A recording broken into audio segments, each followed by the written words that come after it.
Now listen here, you fine specimens of grit, gunpowder, and questionable decision-making. I know what you're thinking. Who's this leather-faced scarecrow with a voice like a rattler and a barrel of whiskey? Well, let me tell you. Name's Lee Van Grafton. Maybe you heard of me, maybe you ain't. But either way, I got something better than whiskey, gold, and the God's blessings all in one. Treasure. Now, I ain't talking about some miner's purse of fool's gold or a caravan stash guarded by buck-toothed bandits. I'm talking ancient, forgotten, buried by the devils themselves type treasure. Holes so big it'd make the whole of Gallius come back from their watery pirate grave just to rob you for it. See this lady next to me? Name's Ivana. Saved her life when she was dying of a snake bite. She's a scryer of sorts, has powers to look into the ethereal and find hot spots of ancient magics and powers. Her powers have led us here to our wonderful little sandbox of Eos, Ega, where the sun shines twice and the ground hums like a drunk telegraph. Rumors say there's ancient civilizations hidden down there, cursed by the gods who didn't take kindly to grave robbers, which means nobody's gotten to it yet. But we could. I got the brains, mostly, and the right connections. You got the muscle, the bullets, and the appetite for immortality. Sure, we might run into traps, maybe some desperados, maybe an unkillable beast made of bones and vengeance. I don't know. But that's the cost of destiny, friend. And when the dust clears, we'll be sitting on a mountain of riches, laughing while the rest of the world dies broke and boring. So, what do you say? You want to ride with old Lee Van Grafton? Or do you want to spend the rest of your life spitting in spittoons and watching dreams rot like a corpse in the desert sun? Y'all ride at dawn.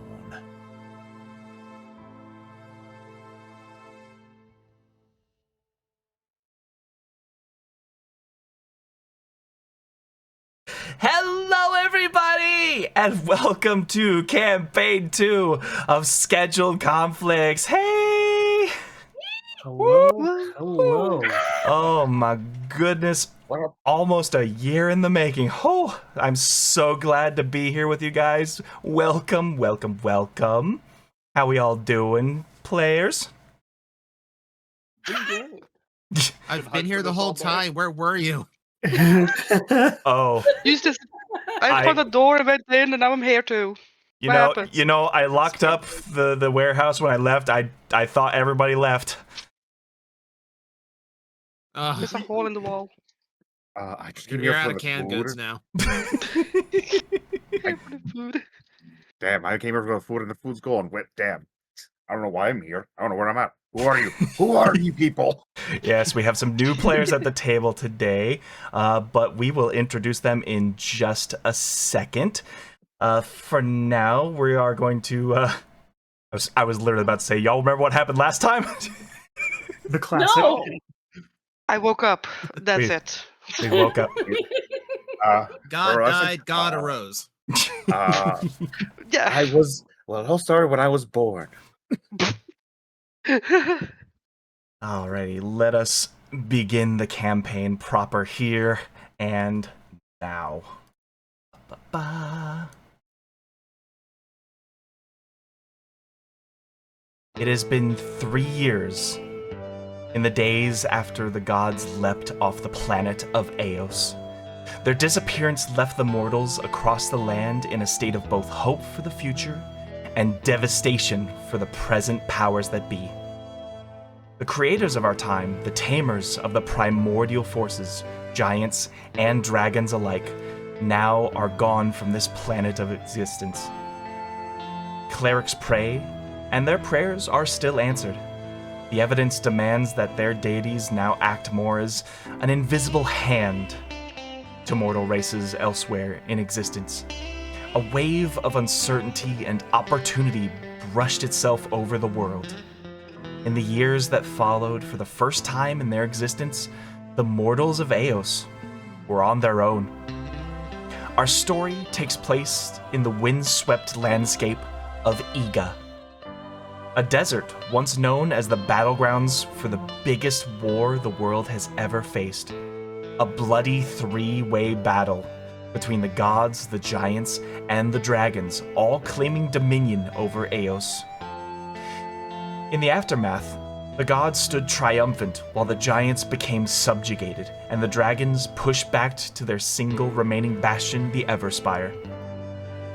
It is said in legend that before this war, there was once an ancient civilization that did not bow to the gods and carved out their own existence in a once vibrant land. Now buried under years of strife and centuries of abandonment, it is told that there are locked away memories of what once was. Treasures, magics, and artifacts that may unravel what used to live here.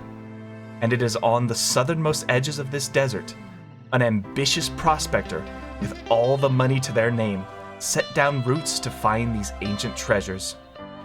But they couldn't do it alone, and it is here where our story begins. A bumpy caravan, far now off the beaten path, scurries its way far from the humble cobbled roads and clamor of city streets.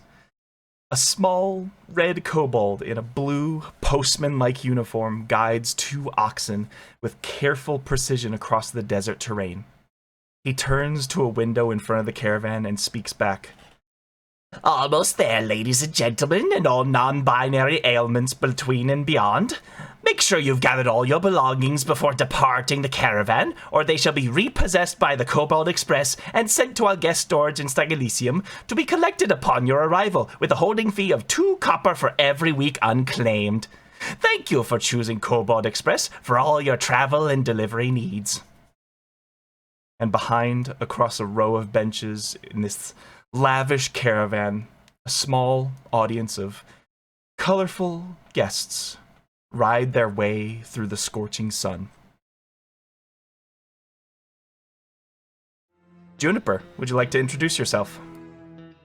Hi, yeah. I am a goblin. I am a yellowish-green goblin with a long tail and bits of singed soot and cinders at the ends of my red hair.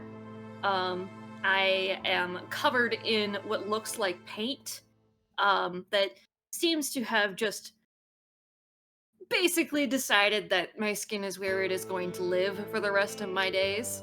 I have a prosthetic hand that I hand painted myself. And I have an oil rag wrapped around my arm. So just one look at her and you know she's not afraid to get her hands dirty. And in my, like on my shoulder, I am nurturing and giving cuddles to a little rat covered in the same kind of paint that I am coated in. Very good. Really? Really, cat? Now? Now? The rat wants attention. Dude. No. Over across the way, you see a more prim and properly dressed elvish type. Levane. Would you like to introduce yourself? Rather unassuming, if not for the proper button-up shirt and the way he carries himself, is a almost standard-looking elf. Green eyes, not too tall, not too short. Carries with them a book on a chain. He would be almost entirely lost in any crowd were it not for his dark white hair. Besides that, he seems to be... what's the best way to describe him, really? Brooding? Maybe a bit pale? He certainly looks like the type that would keep to himself, and there will be plenty to talk about with him later, but currently he seems rather normal. Nothing much about him. Someone you might not really consider normal, though probably is equally nicely dressed. Varsnik, would you like to introduce yourself? Of course I would, darling. I am a Vasnik, a blue tiefling with light blue hair and red ends, wearing a black eye patch with a star on it, a white long coat, along with some more worn down clothing that it is covered. But I am always ready.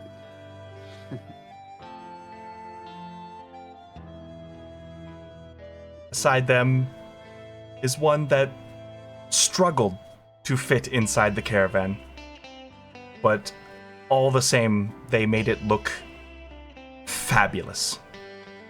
Orina, would you like to introduce yourself?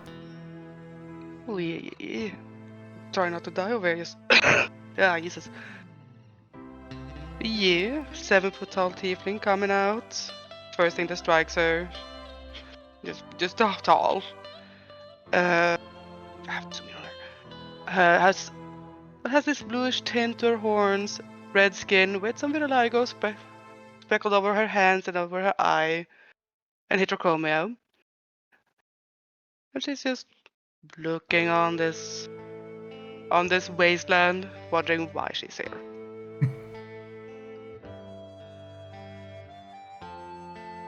As for someone who knows exactly why they're here, they sort of acted as an ambassador as they have brought in towards the caravan, more local to the area. Nazir, would you like to introduce yourself? Yes, I am Nasir. I am a Yuan-Ti, gender fluid for those who do not know. You see one with a shawl around with scale design, hold up around their head as they're traveling around. They've been on caravans before, but prefer to walk or travel upon something's back. You see a armored amongst themselves with a means to adept life existing here with blue scales, blue sclera and dark eyes. And beneath the shawl on the sides is movement as they look over and go, "Shh, now, little brother." As a small blue wormling stirs just behind them, just to see what's going on around as they are traveling, knowing full well the job that must be done. Very good. And last but certainly not least, one who isn't as interested in the treasure per se, but the sense of discovery is about their whiskers. Avali, would you like to introduce yourself? Hello, I'll be playing a volley. Before you is a light brown tabaxi, very, very pale fur, dressed in a mix of kind of yellow and blue for his upper outfit over very white, very bright outfit. He's currently sitting on his knees with his tail big and fluffy curled up around his legs, as if a kid just excited to arrive at his destination. And what would stand out amongst all of his features is also, coincidentally, heterochromia, with one eye yellow and another ice blue behind what seems to be a very ornate gold monocle.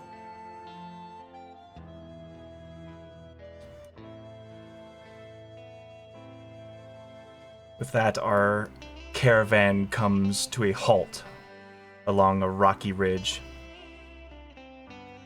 All right, Your destination? Please exit and take your belongings in a cordial manner. And thank you for choosing Cobalt Express. As you all take your steps out, the immediate, intense heat smacks your skin like a hot frying pan.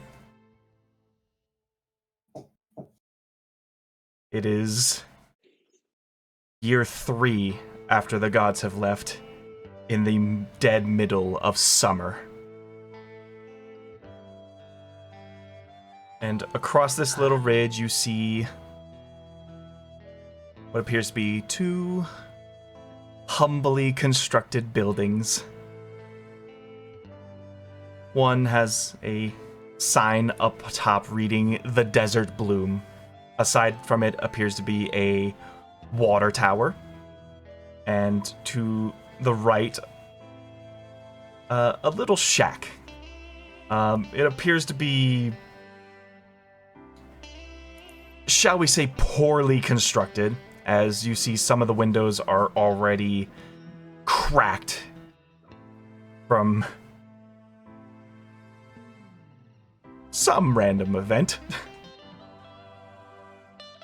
But underneath the shade of one of the awnings, you see a figure sitting in a chair, and they seem dressed as the old prospector type. You see like a red button-down shirt. You see these very bright tan hide chaps. A gun is holstered, like a revolver, to one of his sides, and this large cowboy's hat covering like a long black mane and a well-tuned mustache. Behind them appears to be a woman, very tall. These bright royal blue robes, a white hood that covers like a nicely kept ponytail that runs across the front of her mantle, and holes in the side to bring out their very large elven ears.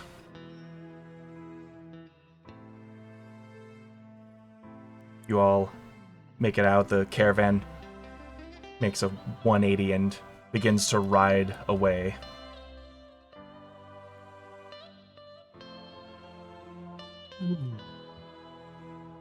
What a journey this has been. Someone else want to help me carry all this stuff? No. Oh, yeah, I can help you. Oh, thanks. Just don't eat my workers, okay? I.e. my one worker. Well, wait. What? You know what? Never mind. Oscar's just gonna crawl back into my pocket. You carry some of the essentials here. Let's see. What do I got here? I was not able to bring my radio, unfortunately. Apparently we got new reception. Stupid. It's a lovely, cool day today. This is cool! Ooh. You've got to be kidding me, right? This is Yes. cool. Ugh. Yes, you feel that breeze coming from the mountains? Ah, No. You mean the one that's burning my tail off? Don't look like it ain't on fire. oh, not to worry. Long enough to be able to feel it soon. The sun may feel tough, but it's quite relaxing. Also, this is quite the town. Very well. Though the wood won't last, stone works better. Stone works much better than this. Anything would look better than this. Hey. Okay, Arsenic pussycat, going to I'm just- drag her chest to go see the prospector. Yep, you pull your belongings with you, the sand just dragging, making a pseudo path into town. Eventually, as you make your way down the ridge, the man waves y'all down. Well, how about that Cobalt Express, huh? They sure know how to deliver. Yeah, And they they sure know how to commute. Oh my gosh. Whew. Levain would have reached them first, just by virtue of not stopping to talk to anyone else.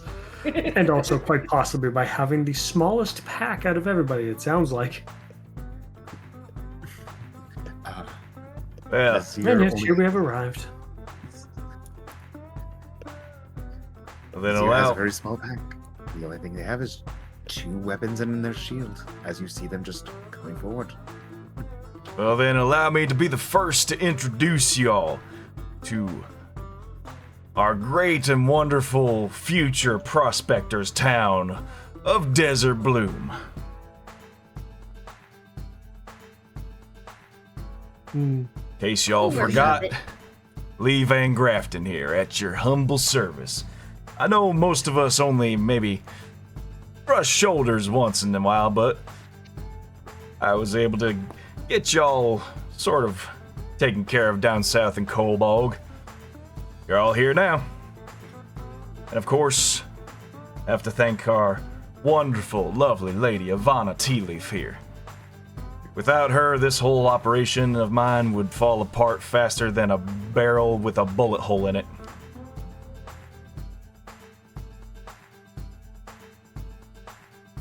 So I got a question for you. Yeah, of course. Are these the only 2 buildings that we got? Yes. And what are they specifically? Yeah, I mean, let's head on in. I'll show you everything around. Oh, also, are you a bar graph or are you a pie graph? Pardon? I mean, your name's Graft, and I assume that your whole thing is like graphs and shit. I've mostly got that name from a scruffy voice. I don't You get also missed tree grafting. Mr. Lafane, what is this building, firstly? Well, I mean, all you adventure and hero types love taverns and saloons, right? Figured that would be the best one to build first. it. You realize who you hired, right? Yeah, and you're gonna come back, you're gonna want some grub, you're gonna want some drink, and here's where you're gonna do it. Okay. Did you, Never mind. Okay, hang on. And our sleeping quarters are gonna be where exactly? That would be over yonder on the other side there, as he points to the ramshackle little building on the other side of him. Let's bring it up. Oh, good. I Aired thought we sleeping were going to quarters. be homeless. Fucking wonderful. See? Food and shelter, the essentials of a promising business. Am I right or am I right? Okay, hang on. Oh, come on in, we come have on in. anything Let me get you a drink first. You like water or whiskey? Water would be wonderful. I will take your whiskey. Inside, you just have double doors. The only furniture that appears to be in this room are several of these bar stools up front. And to the south side of it, you see what appears to be these like wooden dividers covering what appears to be 2 beds and a little lounge that apparently is built for Lee Van Grafton himself. Behind the counter, though, it seems very well assembled. It's got a nice iron stove. It's got a barrel full of whiskey and an assortment of different bottles lined up and a few provisional barrels. Ivana gets behind the counter and starts pouring some cups of water in these glasses. So While it is a little cooler here thanks to the shade, it the heat emanating from this building still leaves much to the imagination on how hot it is. So, I assume there's some water source that you're pulling this water from, or are you going to have to wait between deliveries? Yeah, we're sort of working on that. Right now, we got a good deal going with Cobalt Express. They're taking some supplies from Kobolg, and they're going to be sending them here about annually, maybe like once a week or so. As long as y'all do your part, we should be nice and well stocked. Okay, so where are we gonna store the supplies that we grab? Like, is there a safe or a general store or a depository or something like that? Details. We got. No, these are important details, man. He sort of These just. are important details. He sort of shrugs and like, listen. It took me everything I had to make sure that we laid down the foundations first, all right? This was not cheap land. We ended up... I'm also talking, like, the basics of foundational stuff. Like, yeah, food, water, shelter. That's what we got. okay. Do we also have a place for, like, animals where we're gonna, like, I don't know, ride across the desert? We're not just gonna be walking on foot, are we? Yes, all the animals we have. What food do you think to feed? Of course, to walk. That is the best way to learn. You brought your boots, right? No sandals, correct? Well, no sandals, but... Look, Oh, no, I get it. Juniper here has a very keen mind for an enterprise such as this. We are getting the foundation started here and now with y'all. If you bring in the good stuff, we'll be able to start building more buildings, getting more people fresh on the idea of a new town in this part of the world. just answer me this one question here, Graffy. Shoot. Do we at least have working bathrooms? He sort of like slowly turns his head over to Ivana, and Ivana just like shrugs at him. Well, shit. Oh no. You're kidding. The basics! The basic essentials! Nazir's Really, pal? I mean, around the back, Around the back!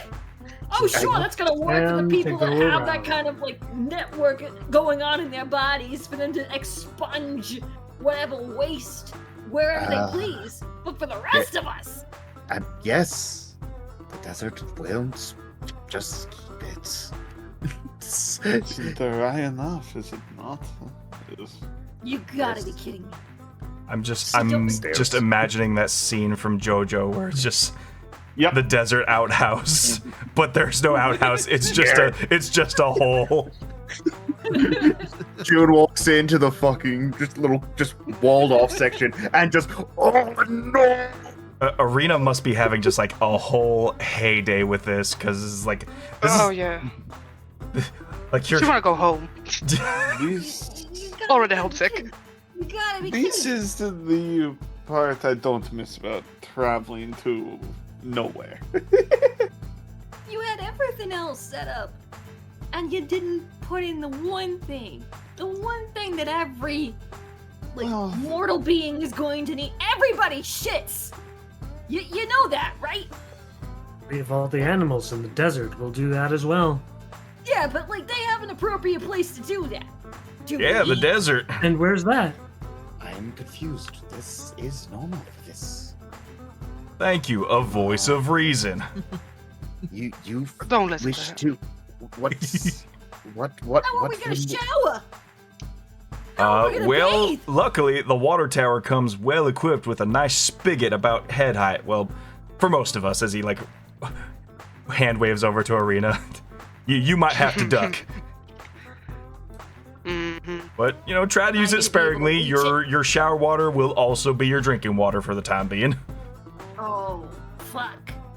Conveniently, gonna die out there. if required, I can help clean with magic. We will be fine.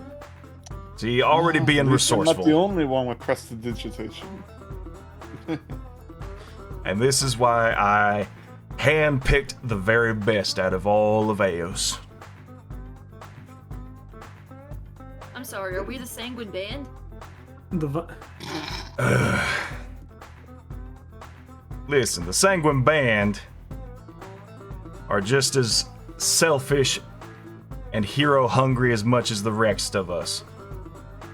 I mean, if divinity was on the line, yeah, sure, I'd probably punch a god in the face too. I can agree with that. While we not have the same glory as them, we can still manage a nice, hefty fortune. This is ego we're talking about. Civilizations that have gone dead for thousands of years. Nobody knows what happened to them. Nobody. But we, here and now, can be the discoverers, the finders, and the keepers of all this knowledge, treasure, and power. We just have to piss behind the bar. Temporarily. Sounds like a small price to pay. As the smallest price to pay for destiny. Because that's what this is. May have felt like I handpicked y'all, but it took a mighty fine matter of fate to find y'all.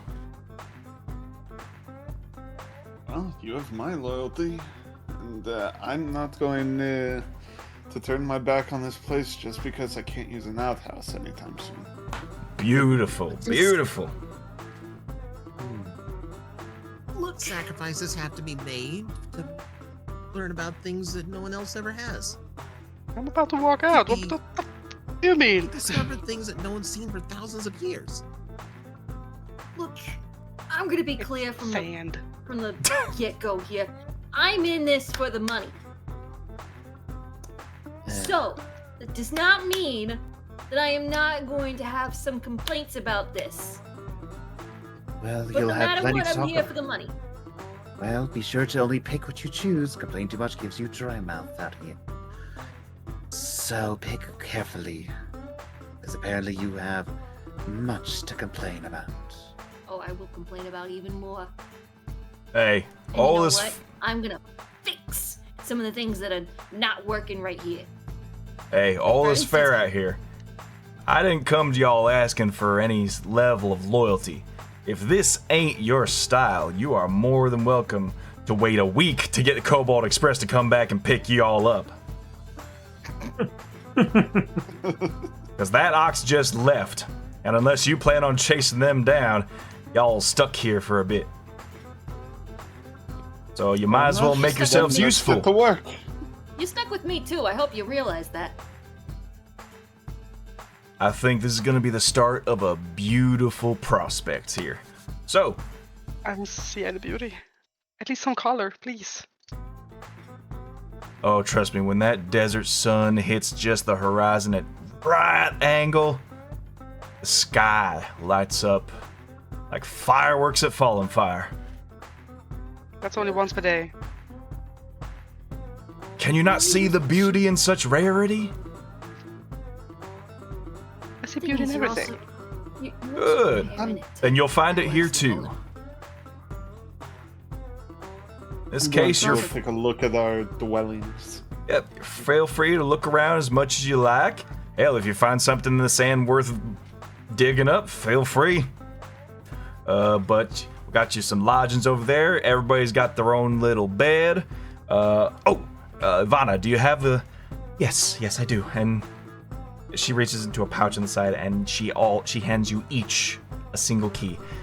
You will have your own chest by your bedsides. You may choose which bed you wish, but please do not try to fight over them too much. We are hoping that this little lodging becomes a venerable oasis. Like a desert blooming flower. Wait. Am I to understand that all the beds are basically in the same room with no dividers? She just hesitantly nods. Oh, It gets come cold on. You here at shared night. a caravan shoulder to shoulder. How about a bed? I'm not That's a little surprised there's bit no different. outhouse. This place is going to reek in a week. All right. Well, once you guys get a little acclimated to the place, I'll start laying down the plans. I didn't come here empty-handed. We got ourselves a nice prospective location to be looking at. Three of them are already out. All right. So you know, Graffy, I won't forget this, and I'm gonna make sure you don't either. Hold me accountable if you need to. Oh, I will do more than that. Trust me. By the way, where can I set up my workshop? Workshop. Yeah, like where I work, you know, to make the things that you hired me to make. I'll give you a hint. Not where you shit. Great, fantastic. So where is it? Pick a plot, take a squat. That's where your workshop will be. Works for the other one, too. Come on, you're innovative. Use your head noggin. Oh, sure.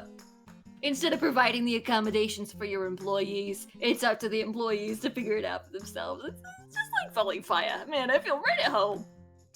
It's an investment opportunity. You're already out the door. I will start with that whiskey you promised. Horse. And Ivana pulls out like a shot glass and gently opens the tap of whiskey. Plops it on the table for you. Levain is going to sit here with them and be the last to pick his bed because he does not care. All right. Hey, Pussycat, I don't mean to be like that person, but is it okay if you and I switch?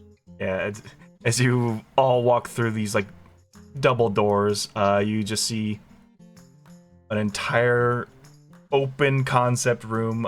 Each bed lays behind a window with its own little shutters to flap open and closed. At the very end, you see some like corner tables, a few chairs, and then like a big center table. You can already like get the idea of the designers. Like, this is a floor plan where they're gonna gather and make preparations and plan their trips, and it's like very unceremonious, very unprepared, as most things are here, as you noticed.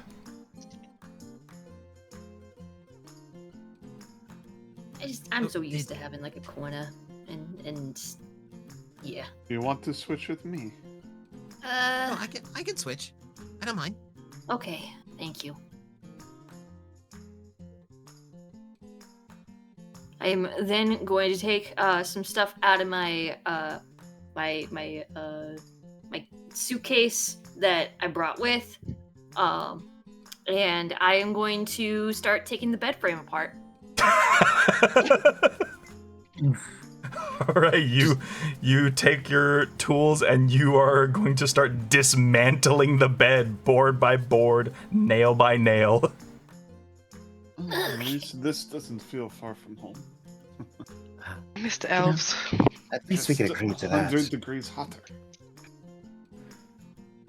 Aye. Oh, trust me, you'll love the pelts for a night. You'll need it. Should we be concerned that she's already dismantling things? It's a goblin, what do you expect? Damn right I am. Raises eyebrow. After about 5 minutes, Levain would walk in. Mr. Lavan, welcome in. Levain. All right, Lavan. Levain. Fancy pants.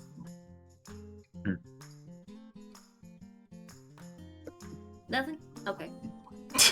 Back to taking the bed apart. Nothing? Okay. Great eyebrow. Gonna be hard to sleep tonight, huh? Let's see. Luckily, Yeah. they should run out of energy in no time. Varsnick goblin. puts almost all of her stuff in the chest. Yep, She yep. has a second chest that she empties into the other chest and it closes. And she sticks that under her bed. Alrighty. I'm in. What Juniper is going to do with the bed frame is she is going to take the pieces apart and then start reorganizing it to make it like a little, you know those pillow caves? Like a pillow fort, Like those- but like you Pillow just fort? stack it as a like pillow cave. fort. Yes, yes. So she's going to make one in like the corner over here, and she's going to start building like her own little goblin hole, All right. her own little nest. So most of Quote that, your goblin hole. most of your Boy. coverings are just like maybe one pillow and a bit of like fur as blankets. So you manage to like just sort of pull some of the planks and set it as like a foundation, like almost like a pop-up tent. As just like putting like trying to balance all of the like the fur bits onto it, and eventually you get like a little 5-foot round tent with like a little pillow inside of it. Nice. Okay. Make that work. Gob, I almost hate to ask, how comfortable are the beds? To put it into a D&D appropriate like hotel lodgings, we would consider this poor. Like poor lodging at a hotel. It is just like mats of hay on top of fur. It is the bare minimum for bedding. Not very comfy.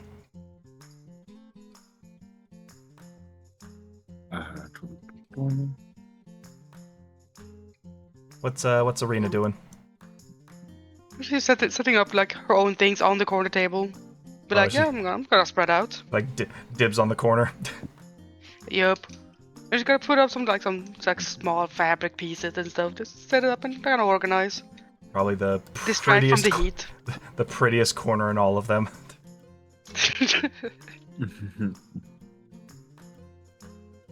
I just start crawling inside after getting like the base necessities in there. I'm like immediately going to have to redo this whole thing to put like one of those tents there instead of a bed. Yeah, sorry. No, it's great.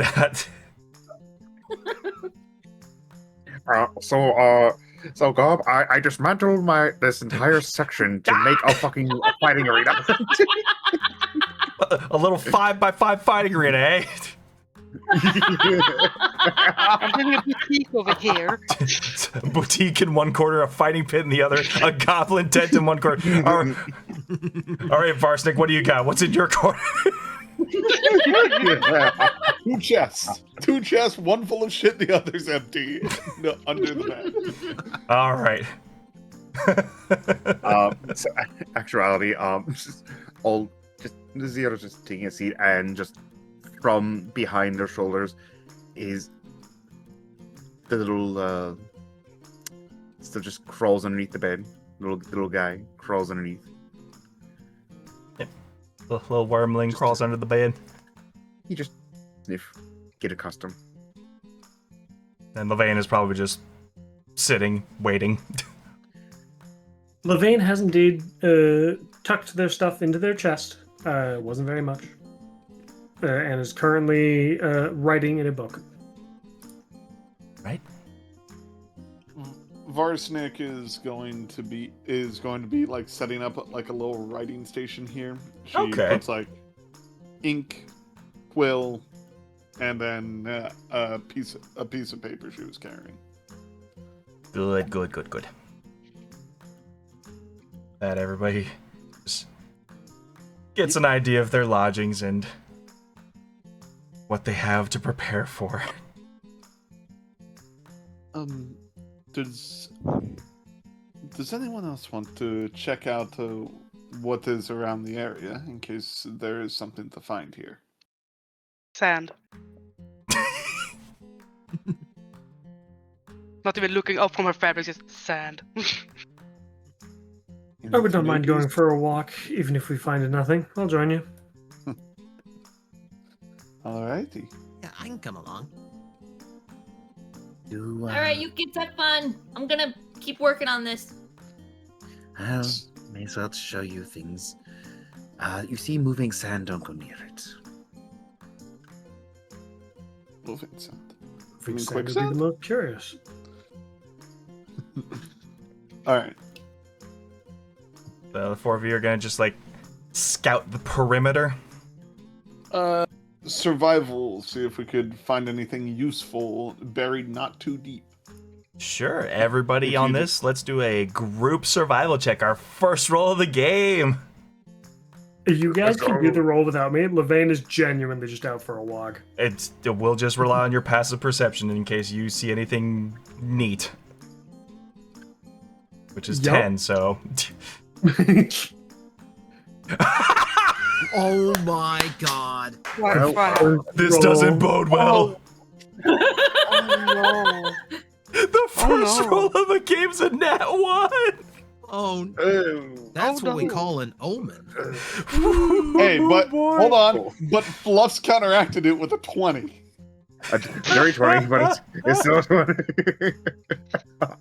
Oh, and I get a 2. Great. A 1, a 2, and a 20. Oh my god. You know, this Well- is going to be one of those min-max campaigns. I'm loving it already. Well, This is gonna be a great campaign, guys. Amazing. Nazir definitely takes the lead on this one, as you're just sort of just like, all right, so as like someone who is very well versed in desert travel, desert survival and exploration, you are just like scanning the sands for like any little semblance of like maybe something like a tuft coming out of a ridge, or maybe something's hidden away in a dried up bush. Then you turn around and you see the others just like kicking the sand around. What are you all doing? What is... Digging around. I mean, that's what the guy told us to do. The sand moves. You find the things that don't move. What is... No. I think for a volley being a like an archaeologist, this is sort of just like no, don't worry. I'm just getting a lay of things. You would see just Nazir kind of like carefully guide you This way. How you do it this way here. You find by here.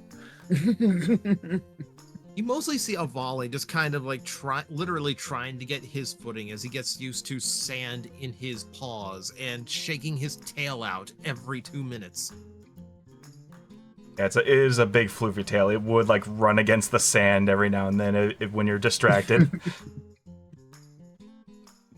Arsenic does have a tail. It's just not on our model. Yeah, no. It's not floofy. It's just kind of fleshy, and then it's kind of like a dragging. It comes out in a crescent moon design. It's really cool. Yeah. Too bad I couldn't make it on Hero Forge. Yeah. Hey, Hero I Forge, tried sponsor to. us. I spent hours. Your response would be crazy. Oh, Okay. actually, that's actually a 22 because I forgot I had my favorite terrain for this. Yep. Your favorite terrain is the desert. So like you are like super scout, while the others are just like number 4 buried in the sand. Then number 4. Buried in the sand. Oh, And Levain's just going for a walk. This is going to be difficult. maybe. But Nazir says that to himself. Do I find anything? What is this? Is this just a pile of like? That is a wood? pile of scrap wood. It seems the construction workers that were hired to build these things had to make a few attempts at it, and these are like the piles of like the boards that did not work out. Oh, hang on. Nazir walks in. You there, Goblin? Yes, June. Ah, I have a name, Yeah. you know. Yes, June. Yes. You wish to have place for privacy for your own other handling a business? Where you going with this? There is materials for you to use outside. You may use them if you wish, I believe. Yes. Is it any good material? There's that or sand. As soon as he ever walks out. That's it. Oh. Hey, Oscar. You want to make a fort? Oh, it's gonna be fun. Oh my. Excuse me a bit, boys. I'm gonna go to the water tower. Woohoo! Oh This no. catches Levain's attention. Oh, she's finally happy. What's Juniper up to? Okay, I'm gonna get like let's just say a bucket of water. You don't find any Just a buckets. bucket. Hang on. Just going inside. Hey, Graffy, we got any buckets? No, just some barrels right now. Got some bowls. What about a mug? Can I borrow a mug? What you need a mug for? Well, I mean, obviously for drinking, but what do you specifically need it for? A project. Am I gonna get this mug back? Yes. Okay. He's just like cautiously like picks up a mug and hands it towards you. Like this is just like a tall glass mug for a pint. Perfect. Thank you. Just walk out, going over to the water tower. What the Whoa. hell? As you're coming around the corner, since you stepped inside, Levain is going to be there. What do you? Don't sneak up on people like that. Rude. Just gonna just teleports behind you. Arena's watching in a Grab distance.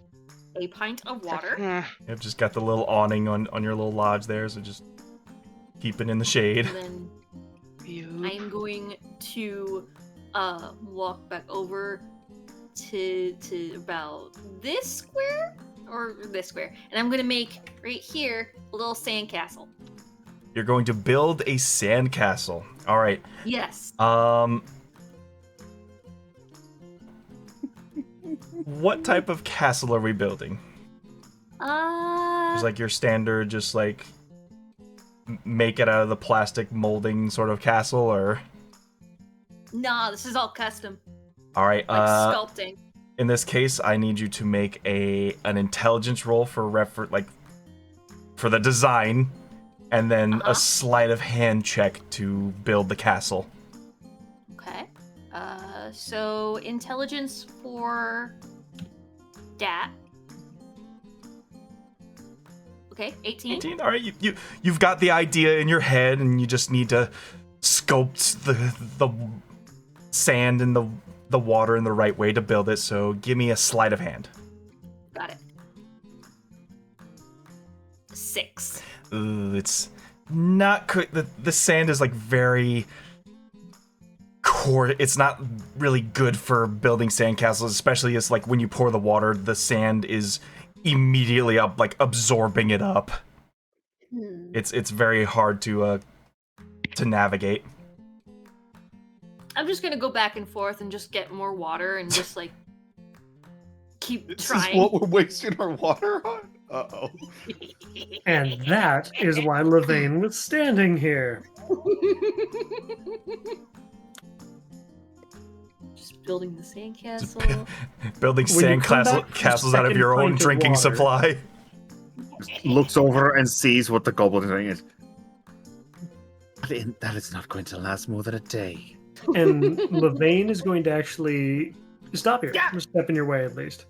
Yeah, you need to stop doing that. And you have used up enough water for now. No, I haven't. Yes, you have. Oh, I need more. Yep. I said that I would give the mug back. I'm gonna give the mug back. Actually, may I see that for a second? No. Well, regardless, you've already taken some water, and I believe that's as much as you can use for, let's call it, activities today. Think about it. We need to survive a week before the next thing. You know You what? must You be got a good smart point. enough. You got a good point. You're right. Here, can you spit in this for me? Sure. Provided you're passing the mug to me, Levine will take it. No. She's not passing the mug. She's just holding it out. She's holding onto the handle. And then he will reach out as if to grab it, and well, I mean, he'll No, grab no, it. no, in his no, hand. no. You lean in and you spit. Give it that old hawk to I'm her. sorry. I was going to take it and turn. That's so inelegant a thing to do. Yeah, well, I don't think elegance really matters here. Well, as long as you know not to take any more water, that's fine with me. Levine is gonna turn and start to walk away. And as he walks away, I'm gonna go back over to the water and get some more. All right. Nazir will grab you. Nazir's grabbing you. Nope. Nazir saw you, and Nazir grabbed your shoulder. You too. That is enough water. That is for us. Fine. You may use whatever comes out after you use it. So, would you please spit in this? I'm gonna need a lot of saliva. Hey, Gob, can I make No. a nature check on these bushes? Yeah. What are we trying to find out from him? See if there's a water source buried under them. Sure. Give me a nature roll. Alrighty.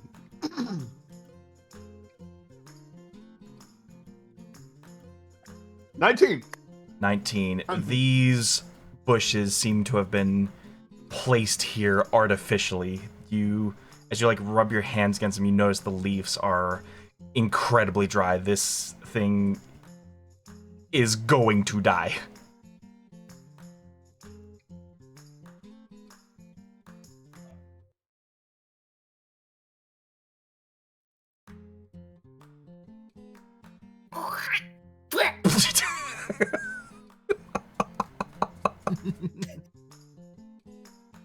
She just continues to build the sandcastle. Enough spitting. I'm gonna have to ask you to make a con save. Well, she's just gonna grab some water to drink, and then she's gonna continue. Gob, given the pile of debris at the corner, can Avali just kind of like take a lap around where we're expected to shelter ourselves and see just how well this thing's built? Sure. Are you proficient with like woodworking tools? Not woodworking, no. All right. We're gonna eyeball it with investigation. That I can do.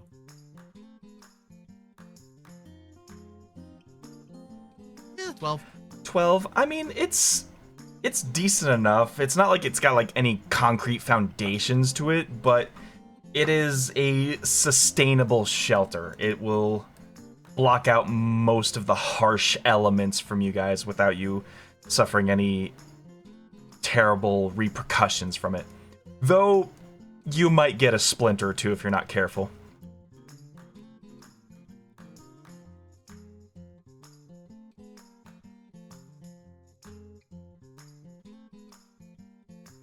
Okay. I might it's feel not safer in one of the tombs. Okay, it's not pretty, but Oh, I was gonna ask. Yeah. Did that earlier survival do anything, or was that just the Uh, noting the surrounding area? Yeah, give me a second. Mm-hmm. Meanwhile, if anybody has something else they want to do.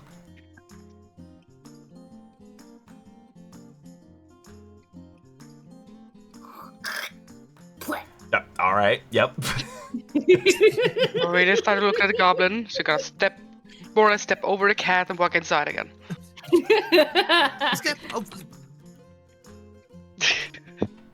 I'm not that short. Everyone is short compared to me. I actually would like to do something if I can. Yeah. What's up? Can Varsnick start sifting through the wood to see if they can make something to at least shade the bushes to see if she could keep them alive from the heat for too long? Over sun exposure can also kill the plants. So I was gonna say, like, this looks like something that was built along with the thing. It's just like, yeah, some bushes here, that'll be fine. I'm sure we can water them and watch them grow. It's like, so yeah. Let's do. Now, are you proficient with woodworking tools? absolutely not. In that case, this is going to be.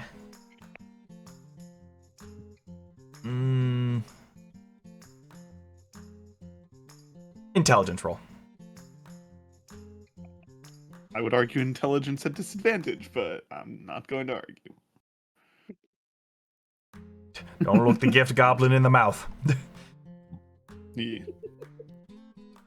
Which one of us is the gift goblin? Exactly. Me. 10. 10. Okay, I mean, with like one plank stacked on another, like you're trying to make do with like the cracks and like the tears in some of the woods. But you're able to make some like little ramshackle thing. Like you sort of like you dig the planks into the sand beside it.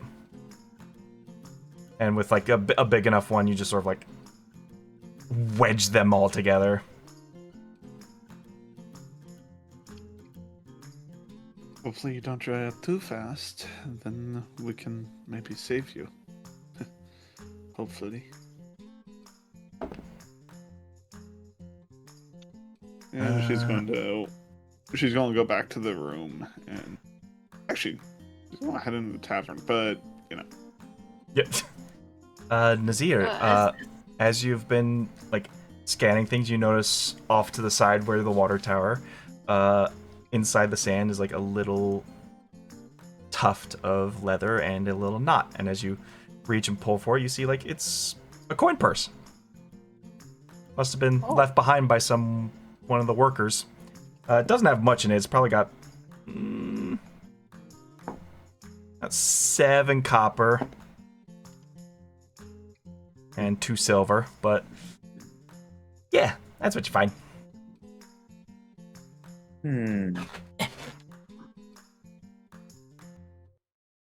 Azir holds it all, just as the sound kind of like as echoes through. So this money for the currency to build. Well, no sense. Nazir's going to put the coins with their own and just take the leather and go, no need to waste that. You got a little leather pouch. And just proceeds to just walk back.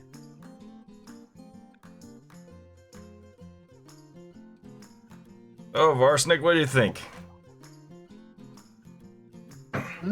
The lodgings remind me of home, but other than that, it could use some fixing up.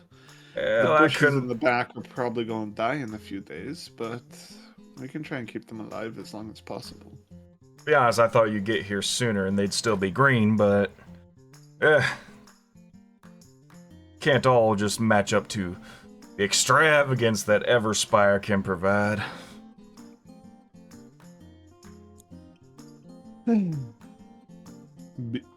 Coming from the lower wards, I don't get to see any of the eloquence of it. Yeah.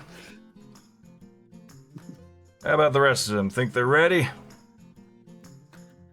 I mean, as ready as they're going to be. I'm probably the least qualified out of everyone here, but I will try to help build this place to be a wonderful town. Beautiful. Well, if you want to start grabbing them all, I can start laying out the map and give you an idea of where we're going first. Yes, sir.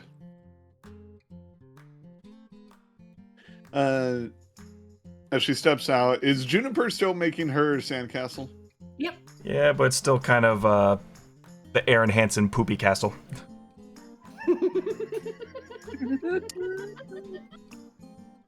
You know, just like it's like a little bit of wet sand, and you just make it to a clump. You put a I'm just little imagining put a little dry twig on top as a flag. You know, Poopy Castle. I'm just imagining like through June's vision of just like this beautiful extravagant with homes, like almost like an interior of the sandcastle, and then just the fantasy of it fades away. Someone else looks at it, and it's just literally a fucking pile of sand.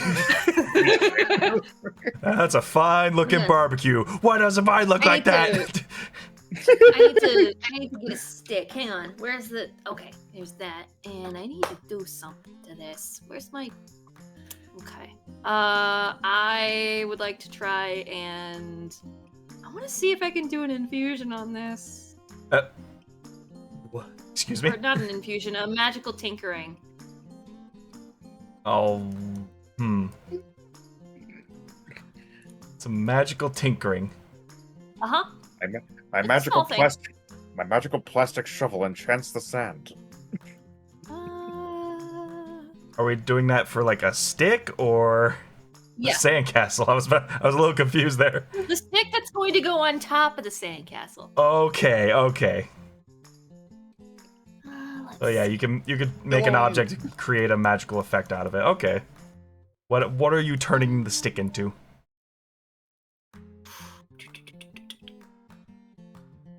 See, I thought that maybe I would be able to use, like,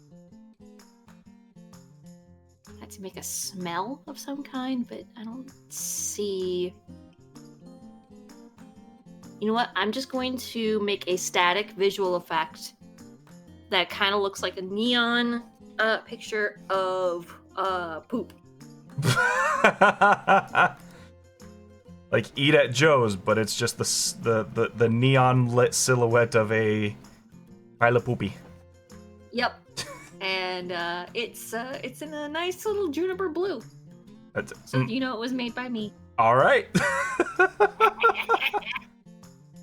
Graffy, you gotta come see this.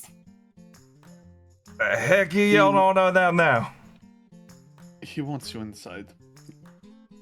Let's see what the hell? I made it just for you. What do you think? Oh, just for me, eh? Yeah. Well, let me tell you what I think of that. And he pulls out his firearm and just blasts the sandcastle apart. And that was just mean. It was only a little guy. I'm just gonna pull out this stick. Now I know this plane ain't all frickin' butterflies and tissue paper that rubs your butt the right way. But this is the best I can do right now, and if you're gonna call it shit, I ain't gonna be taking that disrespect. He puts the sidearm away. Now get the rest of them, you got work to do. Party pooper! You're the one putting shit in my front yard. I didn't literally put shit in your front yard. Yeah, but you're acting like it. Oh my gosh. He wants Someone's you got his inside. panties in a twist. Oh my gosh.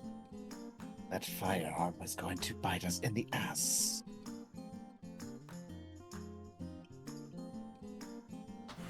It's Because time it's, for like, us to loud and plan our shit. first outing into the desert, I believe. Hopefully we get some dinner along with it. Oh good, I'm starving. Stepping over the cat. I said hopefully. Stop stepping over me. You are kind of short. Stop being in the way. Okay, The cat's I face. don't stuck need in to his hear head. short from you. Look, you do because I'm the best person to really tell you. I'm sorry, it's just true. You're short. Welcome to the club. I don't like this club. Well, we're stuck in it, pal. Well, maybe you can give that club a name later on, but for now, it's time to get us starting raring for work.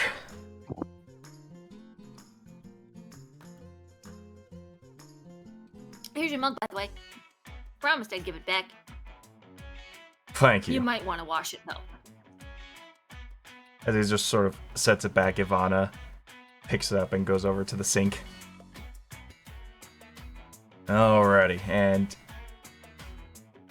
I will direct you all towards our wonderful map that Hexalia has made for us. Hell yeah. Not me sitting in front of it also. I just Look what I did. I just turn over and see the owl going, I did. Look what I did. And this one's for y'all at home. As tradition with drawing maps for us, Hexalia has left a goblin hidden somewhere in this map. I will give you some time to find it.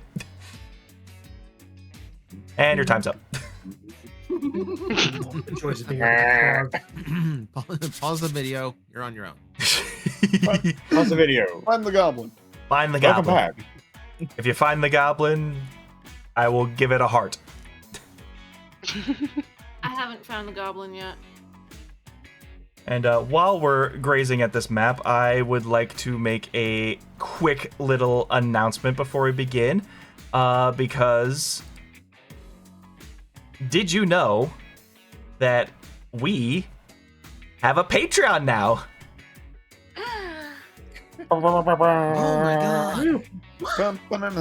Yes, patreon.com/scheduled conflicts. Here, you can keep track of the ongoings of the channel, and if you're feeling supportive and like what we do, you can join one of the many tiers to gain access to exclusive perks, such as shoutouts in the videos, Patreon exclusive Discord access, extra after show videos, bloopers if they happen, and even monthly homebrewed items, NPCs, monsters, and custom design battle maps that I have made from scratch that you can use at your own table, and discounts for our brand new merch lineup coming now on Fourth Wall. All these things will be in the link in the description below, so consider joining Scheduled Conflicts Patreon today. Yeah. Do it. So, Grafton lays the map out before you. It's mostly very empty and has little bits of things that perhaps some people have discovered over time. It is rumored that somewhere in the northeast there is some inhabitants with an oasis, but it hasn't been discovered yet, so most of it is just like conceptually drawn on this map.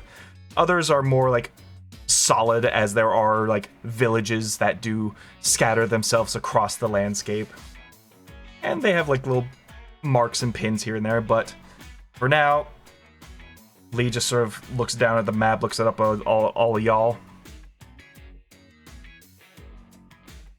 Alrighty, so rumors say that we have a little place over here, and he just like points a bit northwest on the map.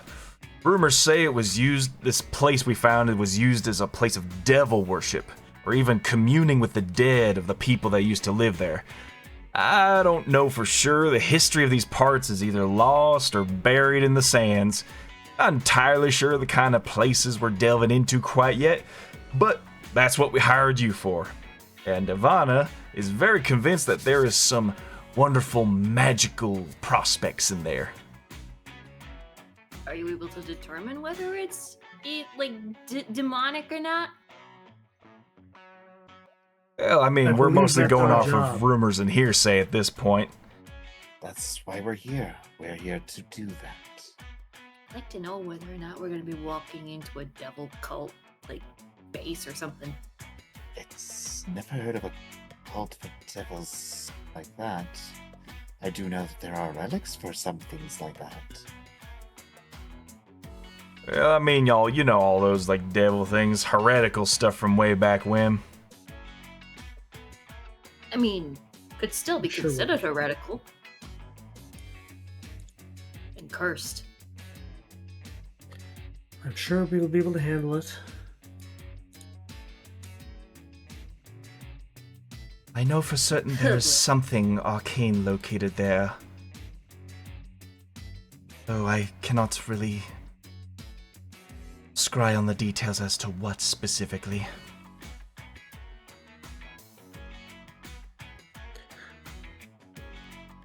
Unrelated, but you and I will have to speak more later. Is it like If one of Ivana those sort of like things- points at herself like, me? Yes. Fellow wizards. Handy to share a spellbook occasionally, provided you're willing, of course. Oh, I'm sorry, I'm not a wizard. This catches Levain entirely off guard. He was so sure. It's more of a innate power. I was born with it. Maybe she's born with it. Maybe it's Well. Maybelline. I guess it's genetic. No, no. So is this like we'll know it when we see it kind of thing? I mean, Not that way to me. I mean, if You- you see a giant. as far face as I coming at know, you, it's about that direction. And he sort of points like to the northwest around the map area. It's estimated around here, and well, if you find something before you reach that, then hey, the more the merrier for prospecting. Honestly, whatever you find out there is yours for the keeping. If you find some desperados there trying to shoot y'all, take their guns, take their supplies, take anything. This little sandbox of ours is right for the picking, and nobody cares about whether you're do-goody two-shoes or not.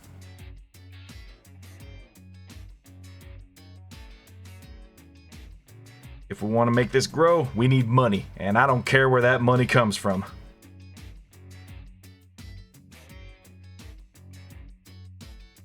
Now y'all can decide to walk through the desert now and start getting your prospective profits started immediately, or you can rest and ride out at dawn. I'll leave that one to you. Just no more Well, sandcastles, personally- please. I make no promises, but I will try. I've already had to mark off 2 pints from what you just did. What? 2 pints? I only took 1. I drank one earlier. Oh. Well, why are you count? Why are you blaming me for the second pint? That's hardly even fair. Listen, the fact of the matter is, I supplied this water tower for 7 days worth for 8 people. That's all it's gotten there. If you're deciding to use extra for that, and that's 1 less pint you're drinking at the very end of our next delivery. Do you at least have food for the journey? Oh yeah, that's mega important.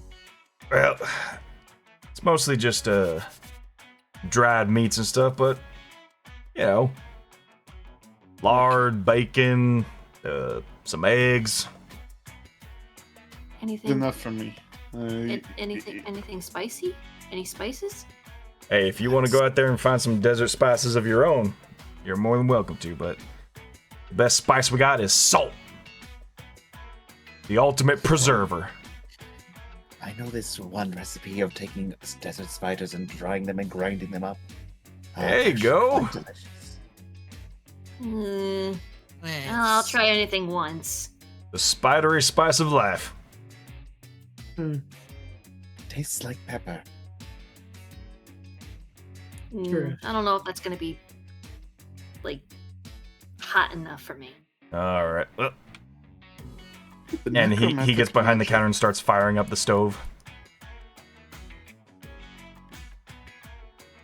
The necromantic magics coming from the northwest. Is it not something that we should worry about? Because, like, I'm assuming that we're going in like worrying about it already. But I mean, yeah, I guess, but I'm ready to kill some undead if you are. If your heart's not in this, then there's the door. If you're gonna let little things like that bother you from making money, more, we don't know how far we need to travel. While whatever this is, and she points to the giant scorpion. oh, that's just seems- a little legend. A little? That doesn't look very little to me. Well, that could be Well, all they the say supplies somewhere we in the desert need. there's like a big nest of brooding scorpions. But that's over there far off into the east, though. You're not going anywhere near that right now. Yes, they right are now. they keep their territories. Hey, in case Besides- something really good comes up, you might go there. Hell, maybe it's in their nest too. Some other prospectors like yourselves leaving their magic items in there. World's your oyster when you don't care what you're killing. Boiled scorpion Fair tastes more enough. like, supposedly what I heard was lobster? Yeah, think of it like desert lobster? lobster. Fuck is a lobster? I don't know. I've heard of this from other travelers. Though, supposedly boiling scorpion is pretty delicious. Pretty damn good. Like I said, I'll try anything once. Oh, I've I've heard. never been close to the ocean. Alrighty. So to the north and west. Nobody. What a No. trait the party all has in common. Nobody knows what a lobster is. Rhea does. It's more like Does you've never know been to what the it is. ocean. Oh yeah, yeah. I just never got to have one. Old My Nazir. character might know what it is. I would need a roll for that, Gob. Can we roll for lobster? Roll for lobster. Roll for That's lobster. Give me a history check to roll for lobster. Alright, let's roll for lobster. I History- choose to oh, fail no. Roll that. since Nazir definitely doesn't know what it fucking is. All they know is they just heard it mentioned Yeah, from other travelers. Actually. Juniper would also not know what it is. 15. Do I know what a lobster?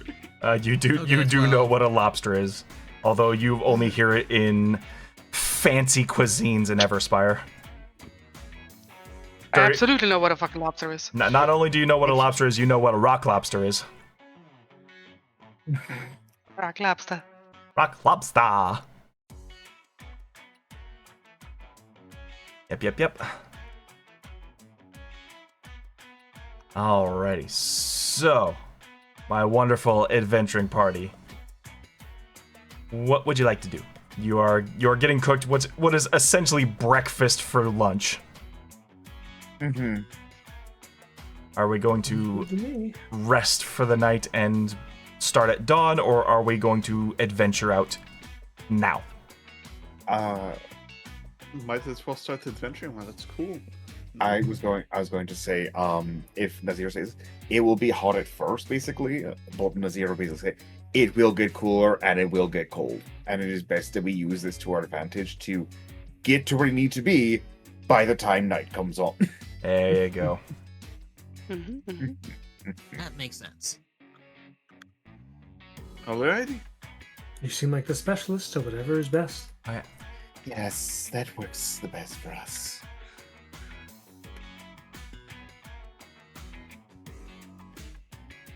Then Varsnick is going to be just stuffing her bag full of whatever meats and stuff, and just be like, "All right, Yeah, it's ready to go." like thick strips of bacon, these like sunny side up eggs. There's like lots of healthy proteins to keep your energy going. I'm putting as much salt on my friggin' meat as I can to give it that flavor, and she's not going to be very ladylike in eating it. Just, I'm assuming I'll have a meal. I'm just gonna make the assumption to ask this. If we did ask to bring anything with us, like dried meats, in regard for like considering that as rations, how much would we all have in that regard? If we did ask.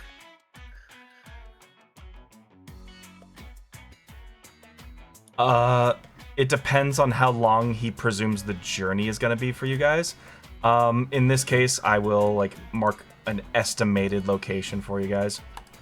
So if I were to say, it would be somewhere like He Here? said it was somewhere around this area. So So like And a each- maximum of, and just so you guys know, a hex is going to be essentially 1 day's worth of travel, like 25 miles.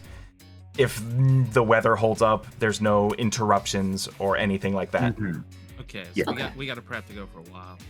So 1 day, 2 days, and then at most, if we're scavenging every bit, we're looking at roughly 3, 4, 5, 6, 7, maybe 8 or 9 days if we had to look at every single like cross mile area of this.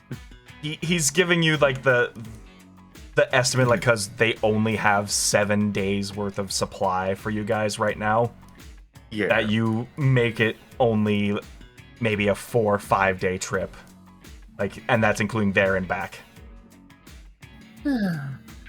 If need be, I can scavenge for some good foods for us. There'll be no problem. The desert provides. Does it though? That's why not many people live here, because the desert doesn't provide. It literally just sucks all life out of it. You know what? Just like the necromantic magics. Not good. Yeah. They are just too weak to live off what was given. Or, Basically, in other words, they're too much of a pussy. Get good. They didn't get good. they didn't get good. They didn't get good. Wow. They either fucking died or they rage quit, and fuck them losers.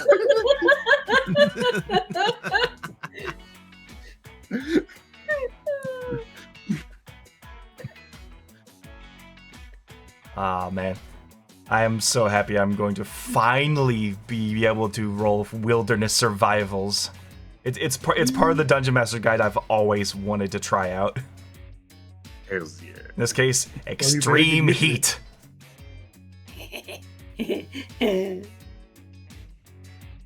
So for those who don't know, when temperatures, and this is 2014, this is Legacy Edition we're doing here. Just so y'all know, we're using Legacy. Mm-hmm. When temperatures at or above 100 degrees Fahrenheit, a creature exposed to the heat and without access to drinking water must succeed on con saves. Luckily, you're going to be supplied with water. And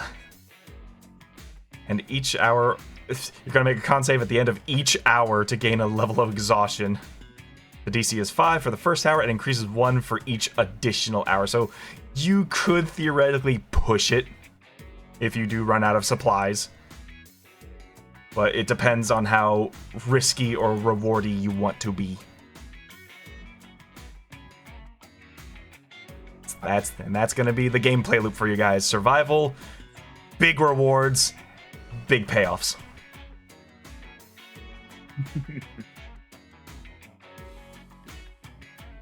That being said, y'all ready? Yes. It is all have to be. Alrighty. Absolutely. Let's go. I still have no idea what accent I'm doing for this game, but I'm doing it and I'm going with it. I like it. It has a nice sort of like Eastern European energy to it, and I like that. A little Slavic, which is nice. Alright, so here's how this is gonna go. You all as a party are going to choose what direction you plan on going on the hex. I will have you all roll survival checks as a group to see if you remain accurate to this direction. If it's below a certain threshold I'll be making up, you will either go like one hex too far or even get lost and I throw a random direction at you guys. Can I point something? Can I state something from my character sheet? Yeah, of course. See what your feeling is. With favorite terrain as the desert for the natural explorer that I am. So while traveling for an hour or more in my favorite terrain, I gain the following benefits. We don't slow down from difficult terrain. Good. And group cannot become lost except by magical means. By magical means. Okay. So magical means are the only exception to that because that's unnatural. When I'm engaged in activities such as foraging, navigating, I remain alert to the danger. And as traveling alone, I move stealthily at a normal pace, but I'm not going to. And when foraging, I gain twice as much. And so, yeah. Beautiful. And this is why Grafton hired the Desert Ranger. To make this part of the task of yours a lot more simple. Alright. In that case, you as a party will choose a direction. I will roll on the encounter tables that I have custom made for this, and we will see if you find your prospective destination. Okay. So you want us to roll our survival? We have to decide where should we go. Oh, fair. Before we decide, can I take some time, like, before we actually set out, to like make my Eldritch Cannon and just have that ready? Oh, absolutely. I think that's fine. Doesn't that only take an action? It does, but like just having it at the ready, for when If it just takes an action to build it, then yeah, why not? You can Yeah. build it while we're walking. Yeah, I can do that. So Mhm. she's going to be tinkering with some materials that she took from her suitcase and is making a tiny wrap. Okay. Alright, in this case, instead of survival rolls, I will just roll for any changes in the weather. If it becomes more intense, then I will have you make survival rolls. Mm-hmm. If it becomes too extreme, maybe even con saves. Mm-hmm. Do we pick a direction, a spice? How do we work on that? You will choose it hex by hex. Hex by hex. And Got I it. know this is very confusing for Hexalia. I hated her. Hexalia built the hex map so that she can hex on the hexes. With the spell hex. I'm Okay, I'll not play touching the Warlock. hex spells. That's funny. Alright. So, which square would we like to go? Squares? Wait, what? I'm saying it to not So- confuse hex. So okay, so this is us right here. You I'm are assuming here. we can only Yeah. pick one that's directly next to us at a time. Correct. Okay. So- I'd say I don't know. I feel like there is a game plan here where we should try to make some kind of plan to loop around. You can make a little let's- U-turn. so. If we go 1, 2, 3, 4, 5. Well, that would be pulling us too far out. So 1, 2, 3, 4, 5, 6. So 1, 2, 3, 7. 4, 5. Yeah. Well, So- with 5 days of rations, we're not gonna get very far without pushing it. So we either get Well- lucky and stumble straight into it. We can or we have turn to push. here then. We do This way 1, then. 2, 3, 4, 5, and then we sprint back when we run out of rations. I will say this from just the starting gear. I do have rations where we can survive one more day, and as Yeah, I will share that if Yeah, something comes up. I do have 10 rations from my starting kit. Same here. Beautiful. So We have can rations, just- but we might not necessarily have the water.